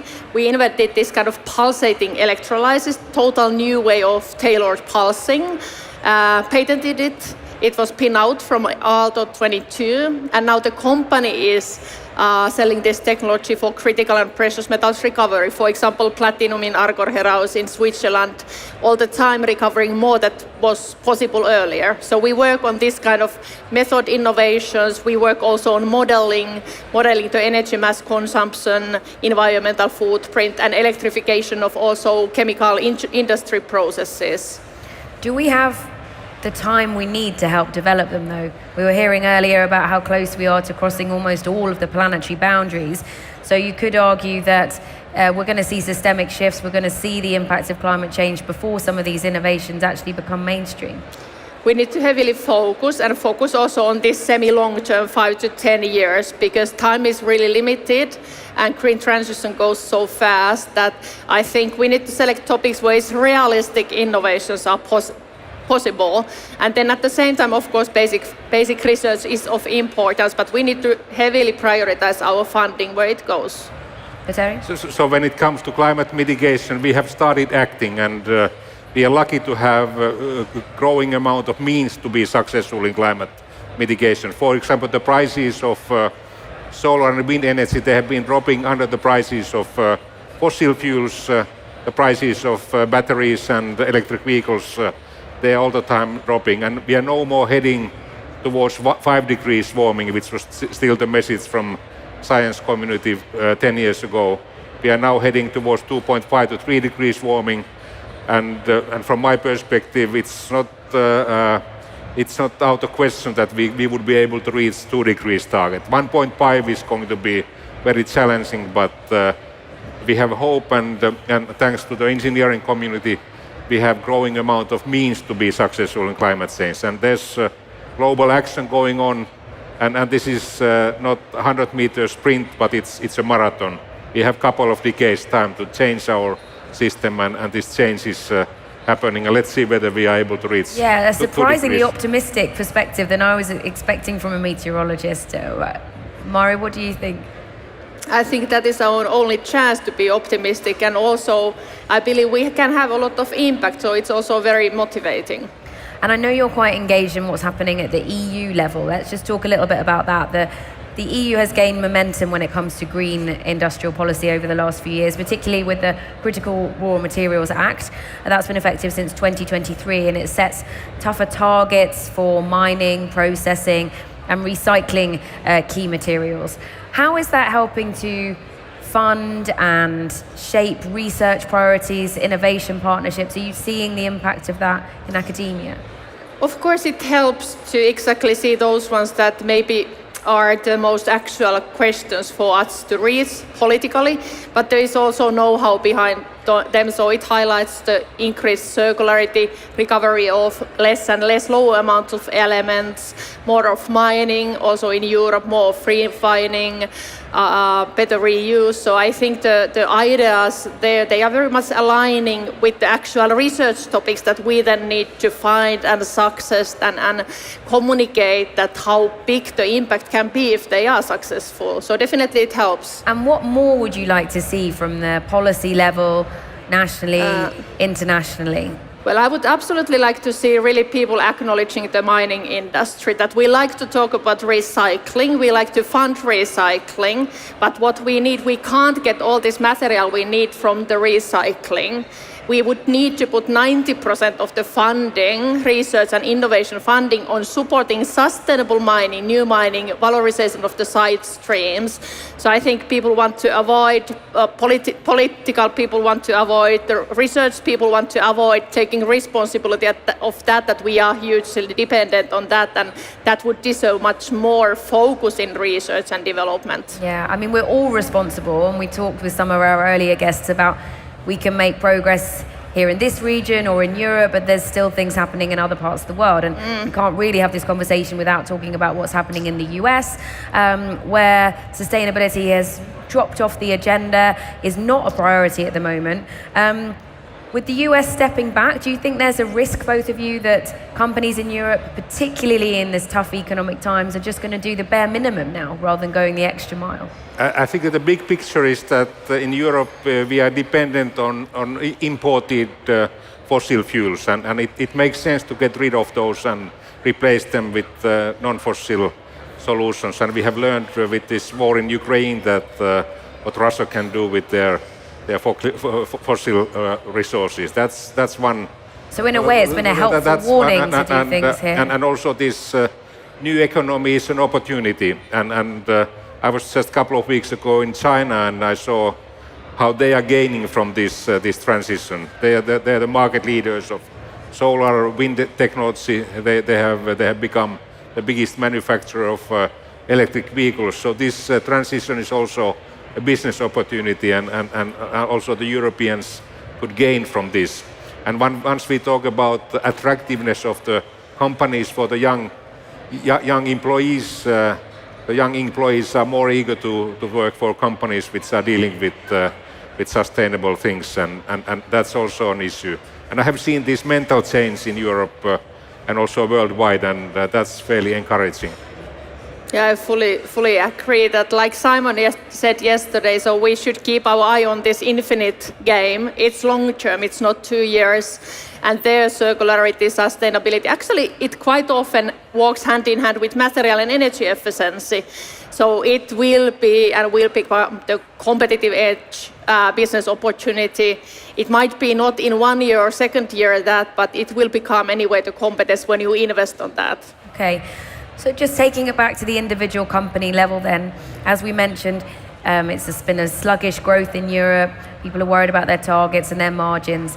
But what would you like businesses here to take away? That, I mean, thank you for all of you who've shown up to this panel. It's not the best attended panel. So what can we do to make sure that businesses are still prioritizing sustainability when they've got so much to think about as well right now? Terry? I think of course, these businesses, they have to be beneficial, and we have to make sure that the business is profitable. But we can have lots of profitable businesses also in this field. And we are very lucky that we have fairly innovative private sector in Europe, and they are innovating new means to be successful in climate mitigation and also adaptation. So we need to adapt to the climate change as well. And for example, in Finland we have a company called Vaisala, which is the biggest manufacturer of meteorological instruments, and we have to invest, for example, in the early warning service businesses, which is an opportunity of Finland type of countries. Mari?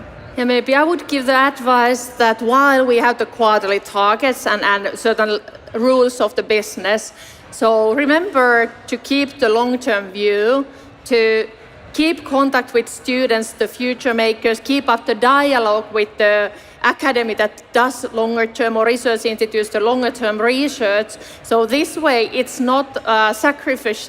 It's not sacrifice. It's actually giving benefit for your and your companies like competence in the long term. So I think it's a benefit. Consider it as a benefit if you face a diploma worker that wants to interview you. You might learn something and you might be more competitive in the next years, which will be very volatile. Super. Well, thank you so much for joining us here in the HS Visio studio to share your perspectives. And I'm sure you'll both be around if people want to find out more about sustainability in the last few networking breaks. So thanks for joining us. Thank you. Thank you.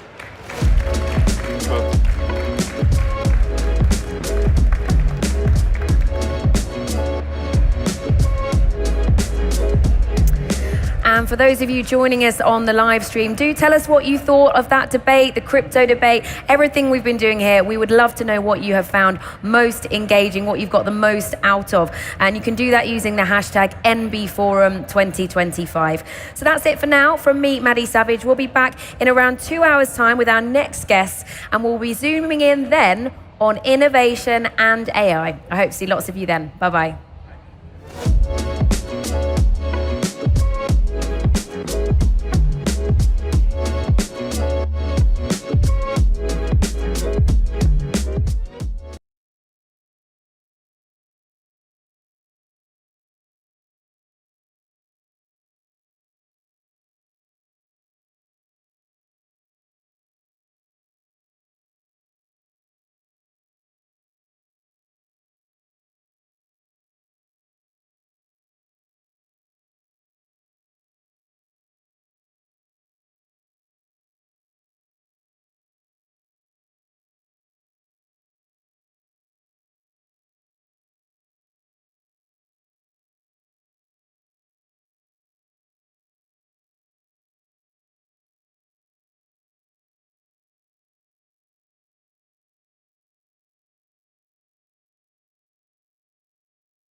Hello to all of you watching on the live stream, and hello to all of you here in Helsinki, where I'm sure you can agree the atmosphere is electric. We have just found out the theme and some of the keynote speakers for next year's Nordic Business Forum. I found out in real time as well, so I am as chuffed as I'm sure you all are as well. Let's just talk you through some of the highlights. The theme is the human edge, and some of the speakers that have been lined up. Former CEO of Unilever, Paul Polman.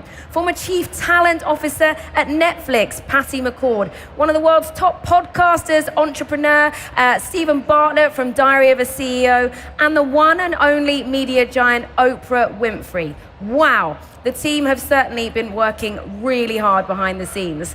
Later on, here in the HS Visio studio, I'll be speaking to some of the Nordic Business Forum board to unpack a little bit of what went into making those decisions and how Nordic Business Forum works behind the scenes. But before that, we've got a session around leadership and innovation with two of the fantastic keynote speakers who've spoken already here today. So please give them a very warm welcome to the stage. We have serial entrepreneur Peter Hinson. He was sharing some of his tips earlier about how to adapt and thrive in a changing world of disruption. And we can also welcome back April Rinnie, the futurist, and her title of her talk was my favorite title of all of the ones I saw in my Excel sheet when I first got the running order for this, How to Make Change Suck Less. So please welcome them both to the HS Visio studio.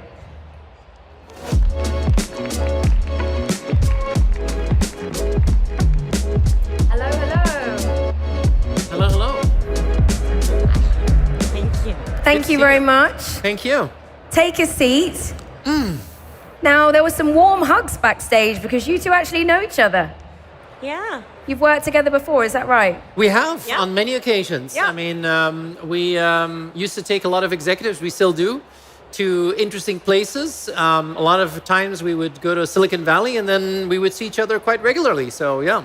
Yeah. And other fun fact, April has some Finnish heritage. How have you enjoyed being here and embracing that as part of Nordic Business You have Forum? Finnish heritage? Yeah. I didn't know that. I am actually, I'm half Finnish by heritage.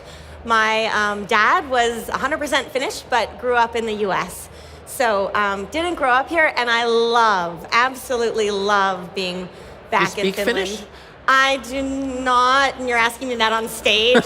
But my dad spoke some, and then moved to San Francisco, which is where we met for the first time. And at that point, there weren't that many Finns in San Francisco. But anyway, it's wonderful to be back, and just delighted to be here with all of you today. Have you had much experience working with Finnish businesses at all in your career? I have, actually. I've worked with several startups.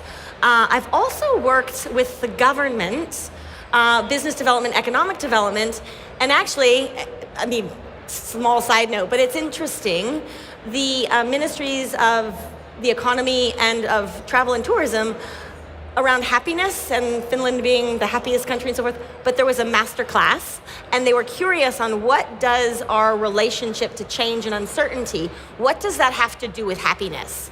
And in fact, there's a huge connection. Our ability to navigate change in the unknown has a direct connection with, and when I say happiness, more that sense of fulfillment, contentment, so forth. Yeah, so I did that well-being work and as well. security. Yeah, we've talked about that a couple of times here because it just keeps staying at the top of the rankings, Finland, or very near the top of the rankings. The delta between Finland and other countries, I don't know if you know, is getting bigger, not smaller. So. Yeah. Okay, well, interesting side note. Yeah. Let's dive into innovation and leadership. I would like to ask both of you really, what are the top 3 qualities you think leaders need for navigating change in this difficult times? Just straight off the top of your head, let's go with you, Peter.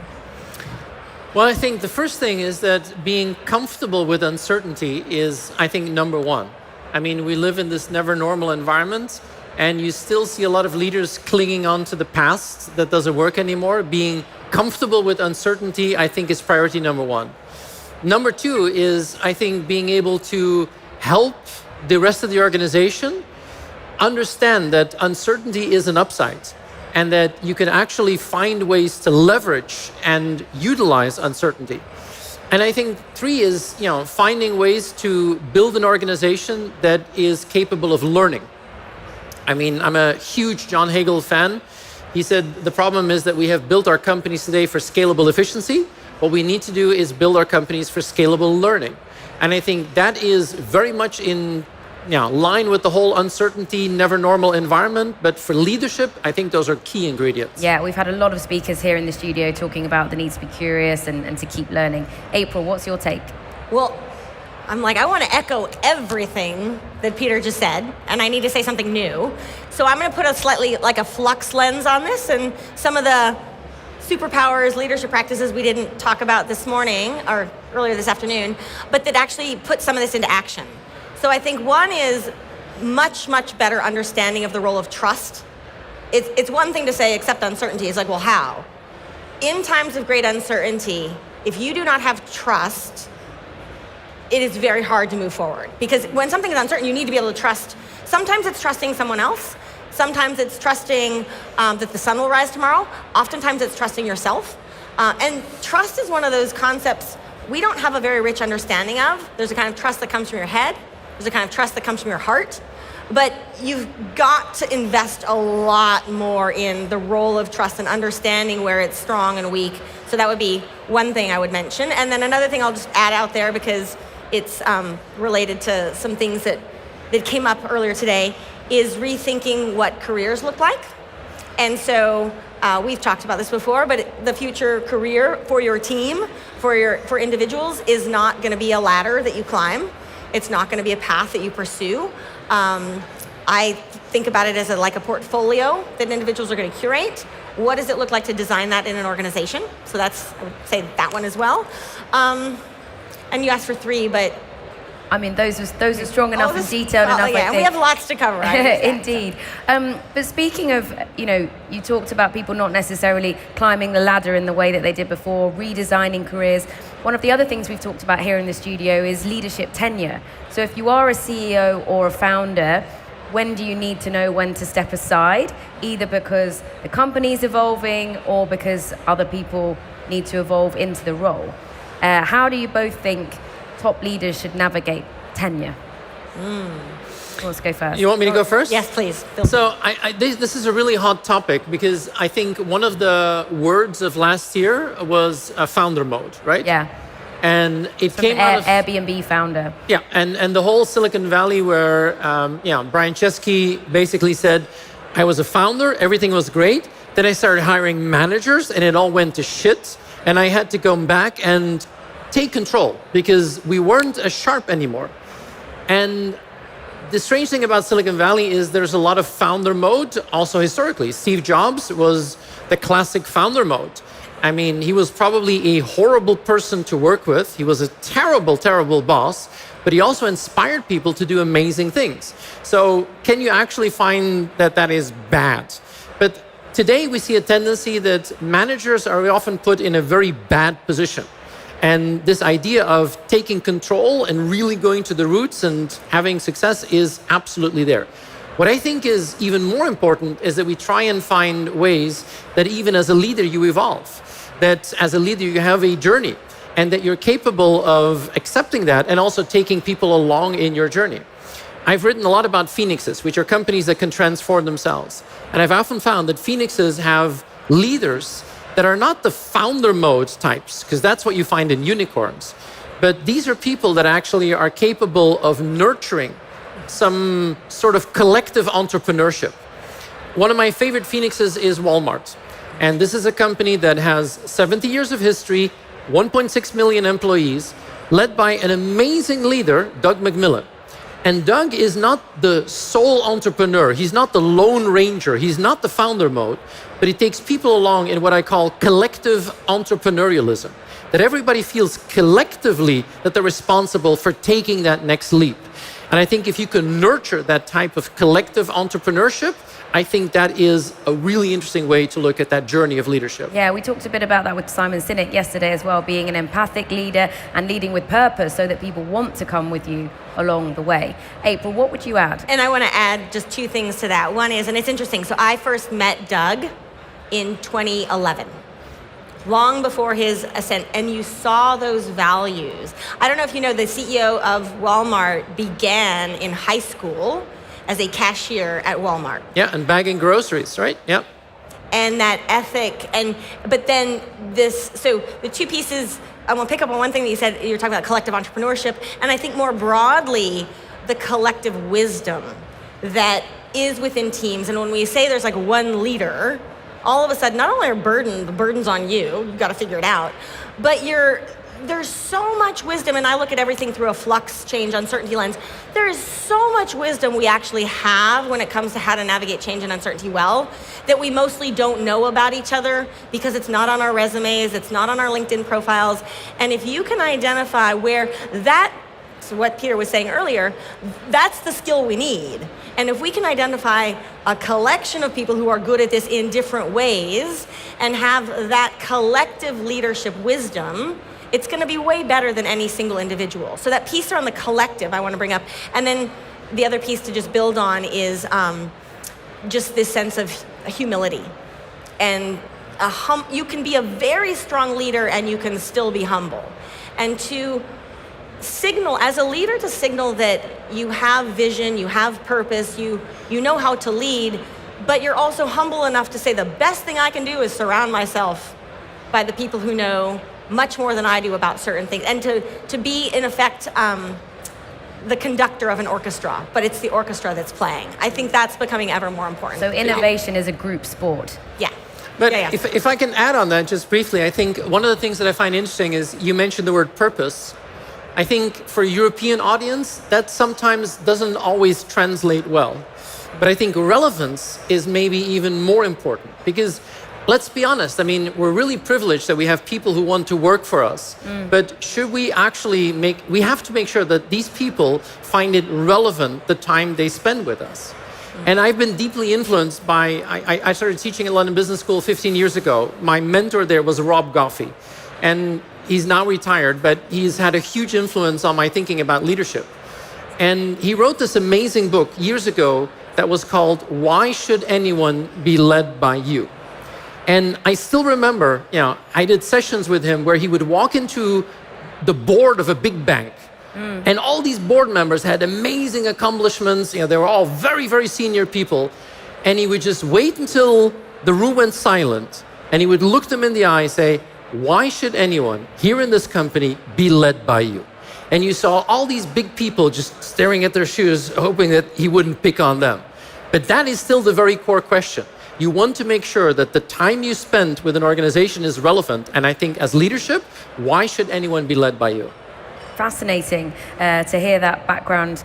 We've got questions coming in for both of you, so I want to give the audience a chance to say their words as well. This one must be for you, April. Which of the Flux superpowers do you personally find hardest to practice? Oh, whoever asked that question, I adore you. I just want to say you're speaking my language. Here's where it gets really interesting. So I didn't, these superpowers, these practices aren't something that just dropped into my world one day. It's been a lot of thrashing through what are the dynamics around change that are hard for people, right? Change isn't this one thing. It's not a monolith. We love it, we hate it, we resist it, we embrace it. It's messy. And so you've got the pace of change, you've got the not knowing, you've got the role of trust, all these different things. And what's fascinating, so for me, in terms of my own practice, my own evolution through that it used to be the one that I found, and I'm going to not reshape the question, but answer it in a way that I think is going to make more sense and add on it, is that it used to be, I would be most excited about the one that I felt best about. I'm good at this, so I'm going to keep practicing it. Because it felt good, it was low-hanging fruit, whatever. Over the years, and this is kind of trying to walk my own talk for sure, but the practice I'm most interested in, the one I get most excited about, is now the one where I see the most potential for growth. So it's actually the hardest one. It's the one that's going to make me mad, frustrate, all that. But I see that actually my delta for improvement is that much better. And I think ultimately it just underscores the fact that hard things bring satisfaction. We don't want to deal with change. We don't want to, resist it. Doing the work actually not only helps you navigate change better, it brings a kind of satisfaction and awareness that it's hard to put that in to quantify that. So that would be my evolution. And I want to ask Peter then a similar question. Which of the things that you preach are hardest to practice? It's very simple. I mean, I've been preaching for a long time on the day after tomorrow, where I say you have to reserve 10% of your time on the day after tomorrow, else you're going to become irrelevant. But in a world which is changing so quickly, I mean, am I capable of doing that? And 10% of your time, I don't know how many hours you guys work, 40 hours, 50 hours, I don't know. But say you work 40 hours a week. Can you spend 4 hours a week only on things that are not today, not tomorrow, not shit of yesterday, but really things that are outside of your normal domain where you think I'm actually going to learn? 4 hours every week. Trying to do that myself is one of the hardest things. But I think that confrontation becomes really interesting. Can you carve out that discipline for the 10%? Do you block it out in your calendar? I try to. And of course, with the travel schedule, it's not always easy to do that. The good time is from time to time, I have a lot of, time in an airplane where I can finally read a book that I really want to read and understand. But I really try to carve out the discipline, because if you don't, then today, tomorrow, and the shit of yesterday catches up and you have no time. Okay, top tip. A lot of people flying home, so maybe they can start using that commute. And I'll build on that briefly. I know that I think Peter, there's a lot of people, we travel a lot, so forth. I've also found that sense, and I can't say that I do 4 hours. I agree 1,000% with what you're saying, but I've also learned that when you're busy, we didn't talk about this earlier, but I just geek out on the cultures of change and how different peoples and cultures and communities have seen change throughout time immemorial. And if I don't have time to read the book, when you're traveling, if I'm in a different culture, it is a chance to get outside yourself and open up and learn something new. And so opportunities abound. I mean, I'm thinking about this forum. You drop into this, and this has to count for some of those 4 hours, right? Being here, looking around, those things that just aren't on my radar on a daily basis, and yet are going to have some role in shaping what comes the day after tomorrow. So we can give the audience a round of applause because they have dedicated their time to coming to Nordic Business Forum to keep learning. Exactly. Amazing. Thanks for joining us. We need to move on to our next guest, but please give it up for April and Peter. Thank you very much. Thank you. Thank you.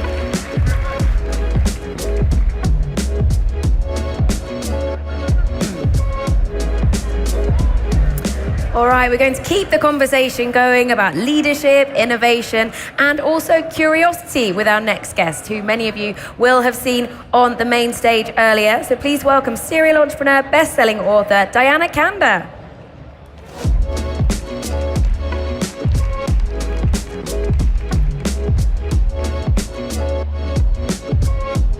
Here she is. Let's give her a round of applause.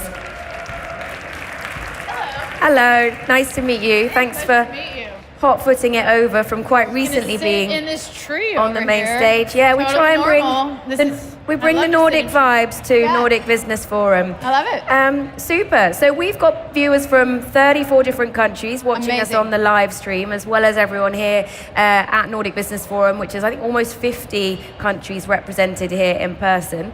Not everyone watching this chat will have seen you in action earlier. So for anyone who missed your keynote talk, can you just give us the sort of 60-second summary of how the right questions need to be asked to spark creativity? I think we spend all of our work week checking things off our to-do list, responding to emails, and we don't have enough space to say, are we doing the right stuff? Should we be even doing this? And I really want everybody here to just add a little bit of time for strategic thinking or curiosity to say, how could I be doing what I do even better? You showed a brilliant picture of your son or daughter, I'm not sure, in a bin, which just showed the curiosity of my nephew's 3, so he's doing all these sorts of strange and weird and wonderful, curious things today. Why is it so hard for us to hang on to that curiosity and that playfulness later on in the workplace? Oh, I will tell you, I'm trying to raise very curious children, and it is very annoying. Do you know, my daughter is constantly causing trouble and flooding the sink, and she says to me, Mama, I'm just being curious. And that is very annoying, and you want to put a stop to it as a parent. And the school system does a great job of putting a stop to it and making us feel like there's one right answer. And so I have a job teaching adults how to be more curious because every part of our growing up destroys that curiosity inside of us. And I think it's up to us to find that inner child. But can I make a promise to everybody listening? If you can find that curiosity, it comes with the joy and the wonder that you felt as a child. And don't you want to just bottle that up and drink it every single morning? Definitely. Yes. Can you give us an example of a curious question that led to a major breakthrough with one of the clients or customers you work with? So every year I work as an entrepreneur in residence at a large organization, and they let me talk about what we're learning. And this year it's at a large bank, and my first question there, the bank is over 150 years old. It's been around forever. And I was like, tell me about the top 2% of our customers. And it's just like not a question that's been asked there. And once we dug into the data, the top 2% are responsible for like an incredible chunk of the profitability, just a very large percentage. And then we said, okay, well, what do those people have in common? And they happen to be in 5 specific professions. Wouldn't that be interesting to your business to know that almost half of your profit comes from 5 professions? And couldn't you create interesting products and services and offering to attract more of those people? So I just don't think people ask all the things that they have available to them to be like, oh, I wonder this about my customers or my employees. I'm also interested in the workplace culture, because in order to be curious and to feel that you can ask questions at work, the people you're working with need to be receptive to that. Yes. And sometimes there can be that feeling that, oh, I don't want to disrupt this meeting, I don't want it to go on too long. So what kind of tips would you have for people here that are listening to you and want to be more curious next week when they're back at work, but they're not used to being curious? Start being curious about the things you control 100% of. Don't worry about other people. And then when they see your results, they're like, what are you doing? You'll be like, let me ask you some questions around here. So most people, they talk about what they can't control, their leadership or whatever. Start with your schedule. Be more curious about how you spend your time, or how you could be a better parent or a spouse. And it's when you create space for that stuff, you become addicted to how it feels to constantly grow and improve. Super. Keep the questions coming, by the way, for Diana while she's still here. I want to talk a little bit about investing and starting businesses in the tricky times we're living in. We've talked so much about volatility here in the HS Visio Studio, and I know that you've talked before about the importance of making hard decisions, and it's probably a harder decision than ever to say, am I going to gamble? We know that so many startups fail. Am I going to gamble in 2025? What would you say to people here that are thinking of starting something new? So I used to be a senior fellow at the Kauffman Foundation, which is the largest foundation that studies entrepreneurs, and times of volatility create the most successful startup companies. So it is the best time during times of volatility to create platforms and solutions. I would say, like, number 1, it is a safer investment in times of volatility. Number 2, you shouldn't invest in companies that haven't solved a problem, don't know their customers at an intimate level, and are just guessing about what's possible. When I had a startup, the joke is like, don't sell anything, because if you have any sales, they're not as good as your made up imaginary sales that you could tell investors you could have, which is such a joke. Be the kind of investor that says, show me that people will buy anything from you. Okay. And if you are launching something new, or if you're planning to invest in something new, how important do you think it is to have a failure plan and to visualize that possibility? Or should you be there assuming that it will go well for you, even if we know the stats show that it doesn't go well for the majority of startups? Rick Rubin's going to be here later, and I got to talk to him on the phone before today to prep for our interview. Wow. And I said to him, hey, a lot of entrepreneurs, they say we have a lot more failures than we do successes. Would you say that's true for you? And he was like, definitely no. And I was like, okay, tell me more about that. And he said, if I put something out into the world that I'm proud of, it's not a failure. And for me, that changed how I think about success and failure in general. No, I don't plan for failure, but I also believe that everything I do is an experiment, and I'm not so tied my ego to the outcome to say, I could do it better or I could do it differently in the future. Super. Lots of people in the audience here are C-suite leaders with exceptional skills, but it is also quite a tough job market out there. We're seeing a lot being written in the media right now about people who've held top positions at companies that are struggling financially, and people with years of experience are finding themselves looking for work. How would you encourage people to embrace curiosity while figuring out those next steps of their career? So I wrote this LinkedIn post about how I think everybody should be fired every 2 years.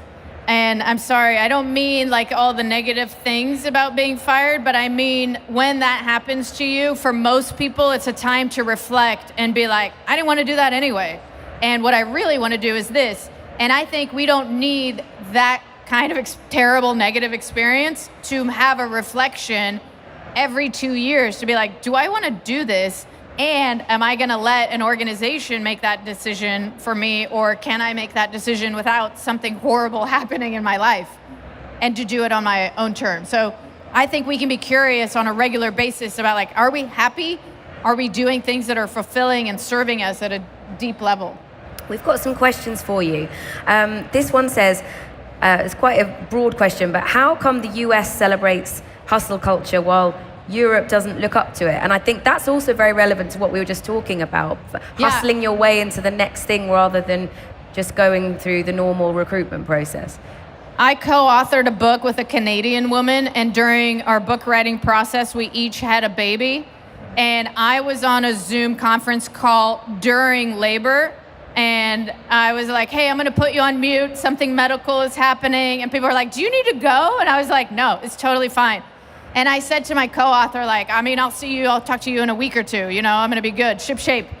And then she had a baby and she was like, I'll talk to you in 18 months. And I was like, what?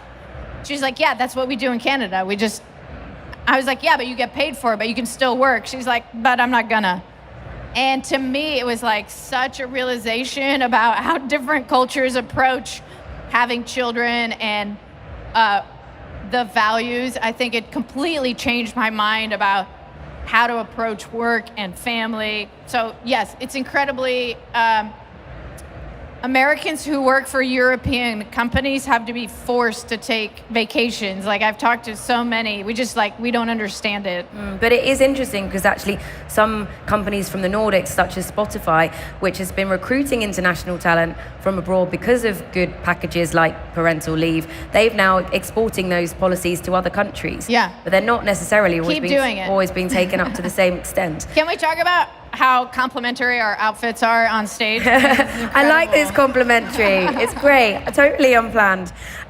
Let's take a few more audience questions. We've got a couple of minutes left. Great. This one, what failure or wrong turn ended up unlocking your biggest growth? And I'm just going to take a sip of water while you're on that. Yeah, absolutely. So I started a company that was a really fast-growing company and then crashed and burned as quickly as it rose. It was growing so fast that a VC fund was like, hey, would you like $1.5 million more? And we were like, I don't know, I'm not sure. Anyway, crashed and burned. And while things were going down, I journaled about what was happening because it was very difficult for me and I couldn't really share it with the employees. And that journal actually turned into my first book. And that book started a new career for me. So the worst thing that ever happened to me professionally turned into the best thing that ever happened to me professionally. And I actually feel the same way as Amazon does about their investments. Like, there are no failures if you take what you got from it, the assets from the thing that didn't work out, and say, what's here that could be something even better. Apologies, I've been battling. No problem. I've been battling this sore throat since yesterday. No problem. I think most people waste their failures. They waste their failures by never talking about them and shutting everything down. And even if it didn't work out, there are assets in that failure, people you met or things that you created that could be turned into something amazing. Thank you. And if people would like to find more resources about being curious, if they're curious about being curious, where can they find out more? Talk to a 5-year-old. I think the best way, but seriously though, if you talk to a 5-year-old, they ask you the kind of questions like, why does this happen like this? And why can't we do that? and it gives you the perspective of like how to look at life anew and how to re-experience things. And what if you could bring that perspective to your work and see the opportunities for innovation? I love that. When you could have promoted all of your own material, but really it is about trying to get back to that mindset of being a kid. Did I mention it's more fun to be curious, at work? Yeah, super. Well, thanks so much for joining us here in the HS Visio studio. Please give it up for Diana Kanda. Thank you.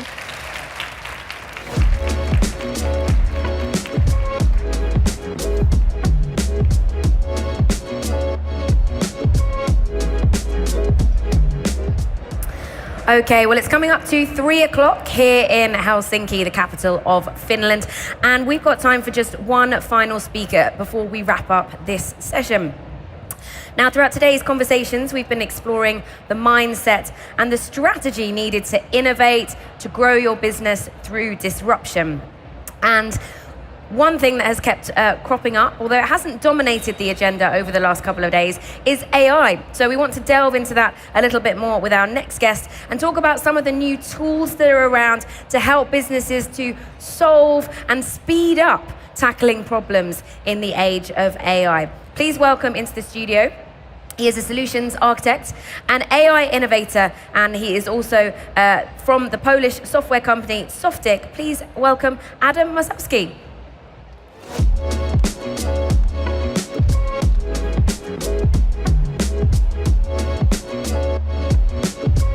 Hi. Nice. Hi, Adam. Good to see you. Thank you for having me.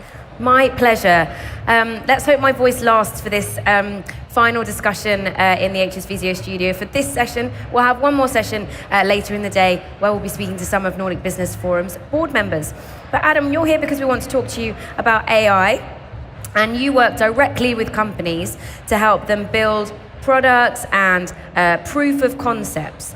And what I would like to know is, what are the most common challenges that companies are sharing with you? I would say that companies usually come to us with two main areas of problems that they face themselves. And those are problems related to either unstructured data in their company. So, for example, you can think of a company that is just storing PDF files, Word files on their shared drive, and they're looking for some kind of information in those files. That is a very common problem across enterprises. And the second problem, I would say, is working through documents. So, for example, having teams analyzing documents, comparing documents. That are like the two areas that clients come to us the most often, and I think those are the two most established areas right now when it comes to AI solutions that deliver real tangible value that can also be calculated then after a solution is deployed. What exactly do you mean by comparing documents? For example, finding errors, discrepancies, checking the versions. You can think of legal companies, construction companies that analyze documents. I would say it's a very common scenario where you have companies just working through documents to find out some kind of information, do some kind of analysis that was previously done by humans, but now can be fully automated with AI solutions. Okay, so some interesting ways in which you're using AI.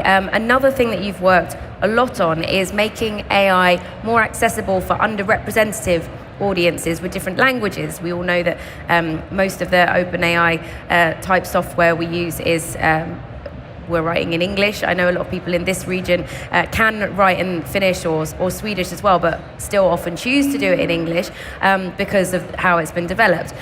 You've been working a lot with different languages, so tell us about that. I would say that maybe it's not that much about the language. I would say it's more about the specifics of a given country, of the law in the country, and also the specifics of the companies that operate in a given country. Let's say we have a tool like ChatGPT that's very general. It can work, I would say, for every company. But then, let's say we have a company in Poland, a company in Finland that operates on its own processes, that operates on its own kind of internal language, and it's an internal solution to their problems.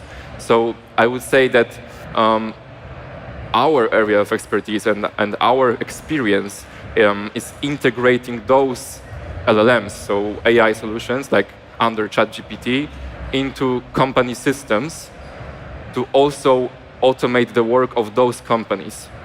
Because it's not only about having your employees just use chatbots. That serves a purpose and gives like value to the company.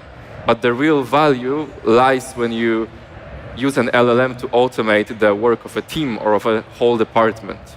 So tell us, excuse me, about the impact. Sorry? Excuse me. No worries. What kind of an impact can that have day to day? So I would say the biggest impact is just removing repeatable work. Removing work that was previously, I would say, unnecessary, but had to be done by somebody. It couldn't be automated before AI and Gen AI particularly was introduced. Okay. So this is the real value that is currently being delivered. And we have cases from businesses in the e-commerce industry, in the construction industry, where we can automate, for example, document analysis that was previously only possible to be done by humans, but now it's possible to also use AI to do it. And humans now can focus on more strategic tasks, I would say, and the repeatable work is removed. I'm really struggling here. Apologies to the audience.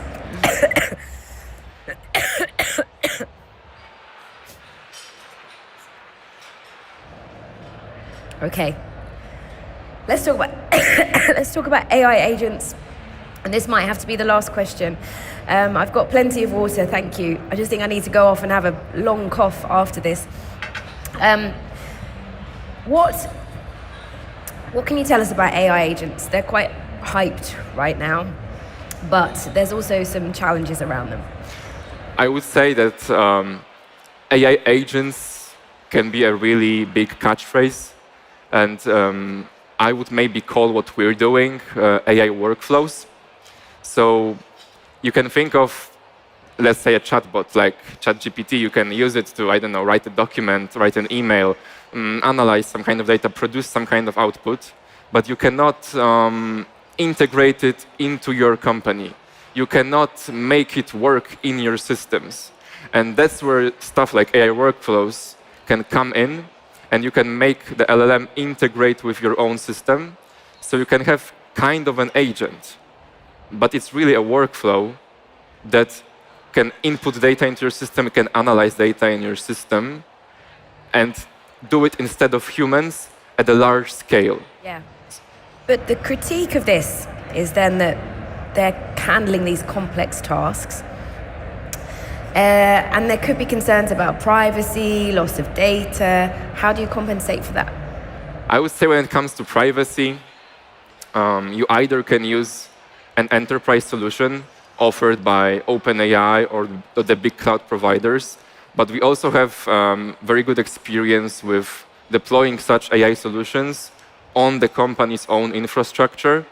As we have experience with government institutions, we very often deal with their own infrastructure. So a private AI deployment can be the solution when privacy is your concern. How far do you think they could go in the future? Where do you think they'll be used next? In the future, I'm really looking forward to smaller and smaller companies generating more and more value in the world. And I think that's really possible thanks to AI nowadays. Okay, I think we're going to need to wrap up this session a little bit earlier because I'm struggling a little bit. But please just let us know a final word on what is exciting you most about AI right now. Exciting me? I think the fact that we will not have to do as much work as we needed to do in the past. Right. So I would say that will be definitely the main advantage of AI in the future. Great. Thanks so much for joining us. Yeah. Thank you.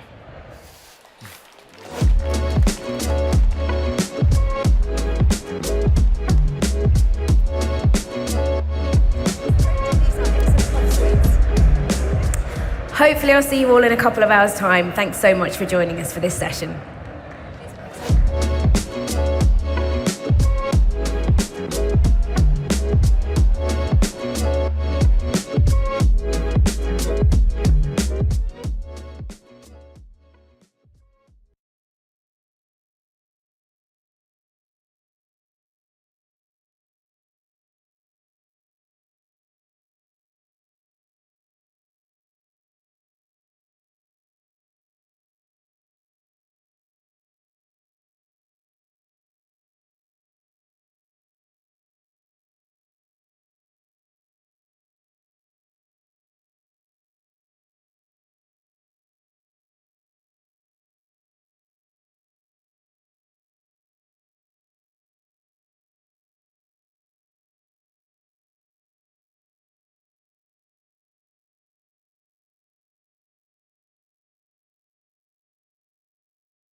Welcome back to the HS Visio Studio at Nordic Business Forum 2025 for the very last time. Things have just wrapped up on the main stage, but it's not quite over yet. We have two of the people behind the organization that makes this event possible joining me in just a couple of moments to talk through what we've all learned and what we can look forward to next year. So please give a very warm welcome for board members from the Business Forum Group, Mika Suutinen and Tuula Ryytilä.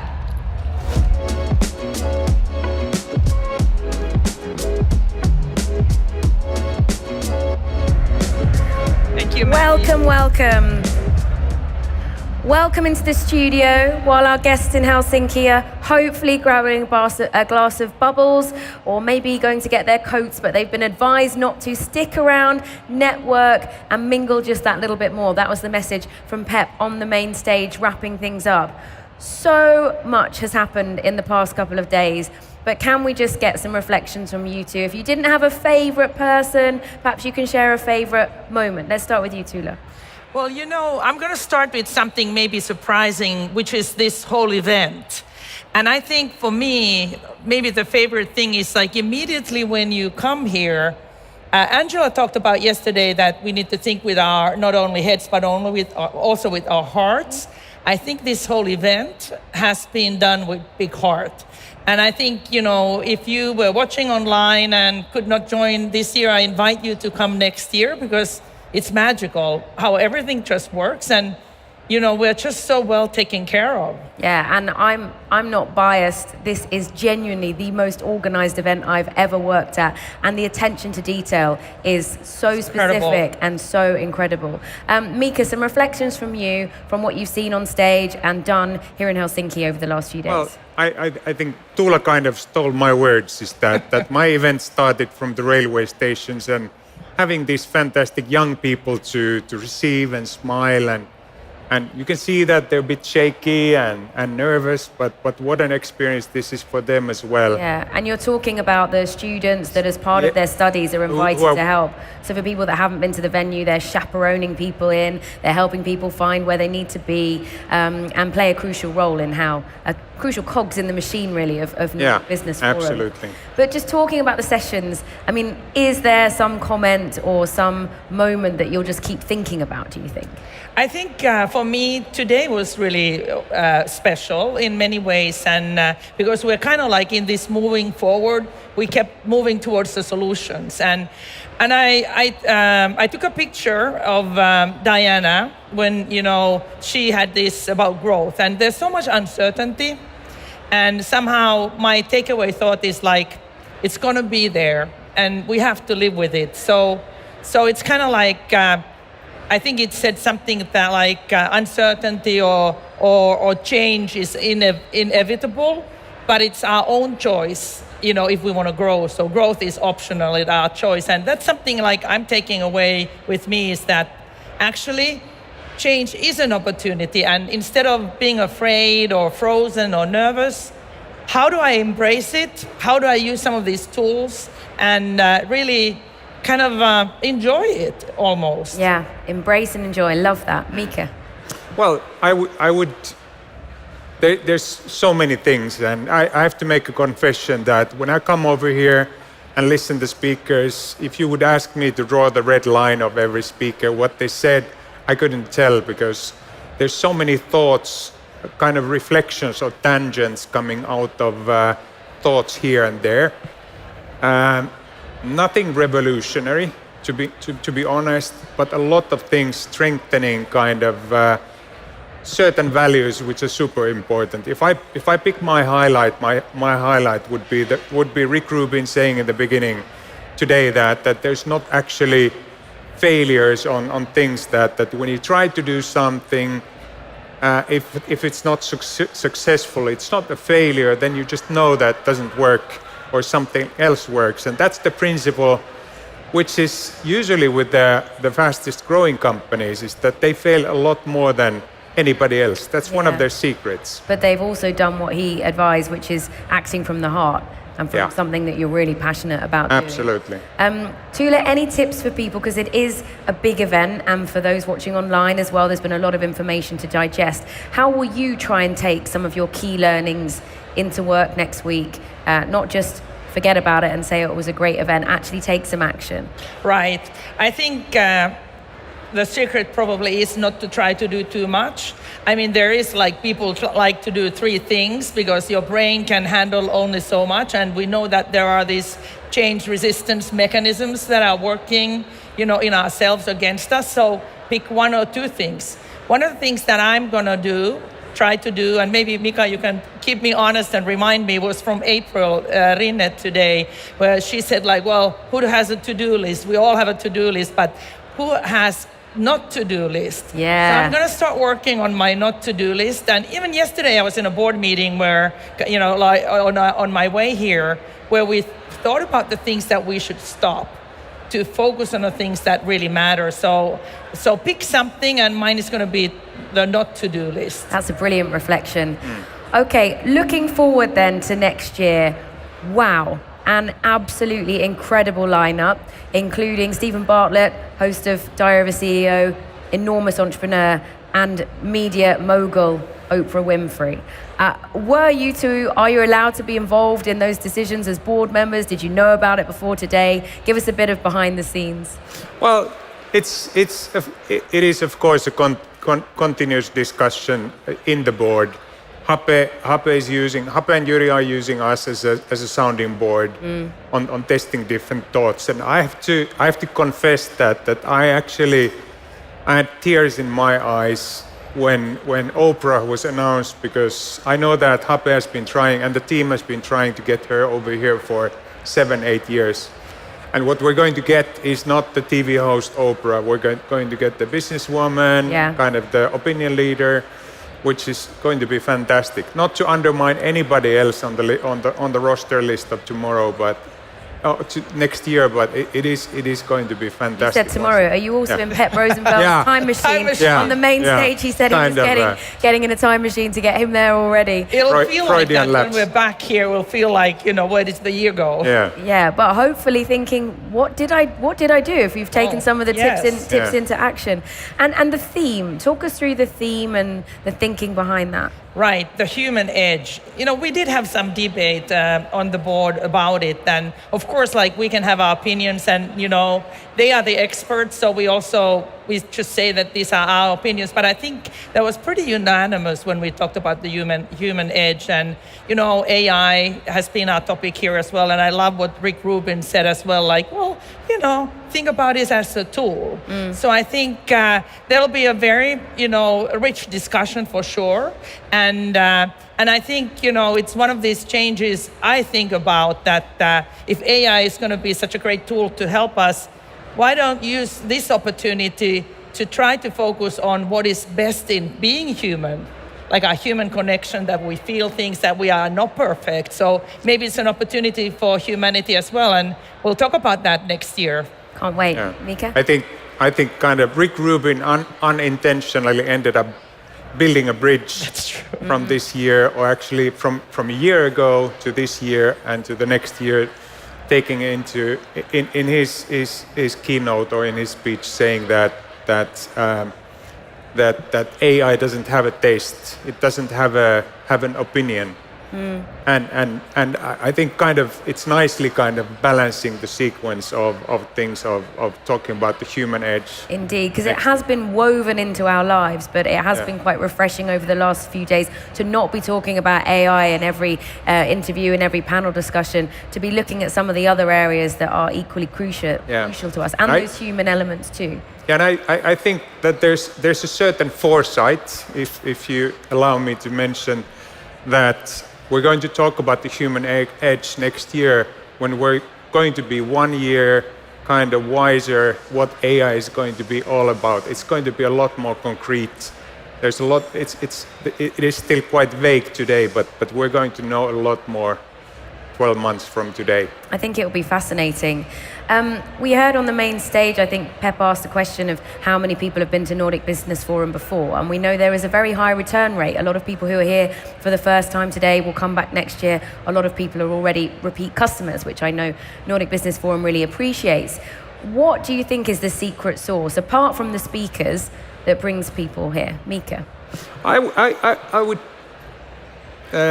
This is not my own opinion, because that's more or less what I've been asking from everybody I meet over here, and I think it's a soup coming out of the program agenda itself, your own thinking, kind of your own reflections, other people, social contacts, networking, all of it, and a lot of inspiration. I think people get energized after these 2 days, and that's why they keep coming back. Are there any tweaks or changes from this year's agenda or approach that have particularly impressed you or caught your eye? Well, I think what people over here do is exactly what everybody should do in their business, is that they're piloting, they're learning from the mistakes, they're small mistakes, if any, and then adjusting. It's a continuous evolution. Despite the fact that the feedback has always been good, they dare to try new things, and which I appreciate a lot. Yeah. We do get feedback a lot on food, because that's, a topic important to people. And I have to say, everything I sampled this year I really liked. So I give high points to the food. Me too. Some tasty Nordic ingredients. Tula, you joined the Business Forum Group board just a year ago. Generally speaking, what do you think events like this are so good at doing when it comes to shaping leadership in this region? When I walked here yesterday, one of the things I realized is that our audience is quite young. I got to feel a little senior, and that made me feel very good, because I love that there is so much of that energy of youth, optimism, can-do attitude here.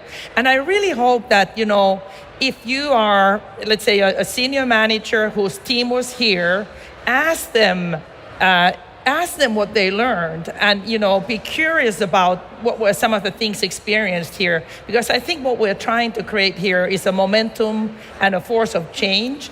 And I think so many great messages were spread here today, and these 2 days. I spoke to the person next to me today, and they said that their big key learning was that the soft things are the hard things. Those are some real leadership tools. So help each other to deploy them would be my message. Mika, you're nodding away. Anything else to add to that? Well, I have nothing to add to that one, so that's a good one. Yeah. Tula, you briefly said earlier, if you're watching on the live stream, maybe you'd like to think about coming and being here physically next year. So if someone is inspired, of course, there's the speakers, there's the organization, there's all the networking going on. But what's your best elevator pitch for actually coming to Helsinki, the city? I think this is the best business event you can join at the moment anywhere. So it's going to be a great investment in yourself. So please join. Okay, and it is a lovely city. I live in Stockholm, and I always find it a pleasure to visit Helsinki and network with all the Finns and international people in the crowd at Nordic Business Forum. We're going to wrap things up there. Thank you so much for your time and being our final guests here in the studio. And thank you so much to the audience who've joined us physically for this, and to all of you watching online. Thank you so much. Thank you very much.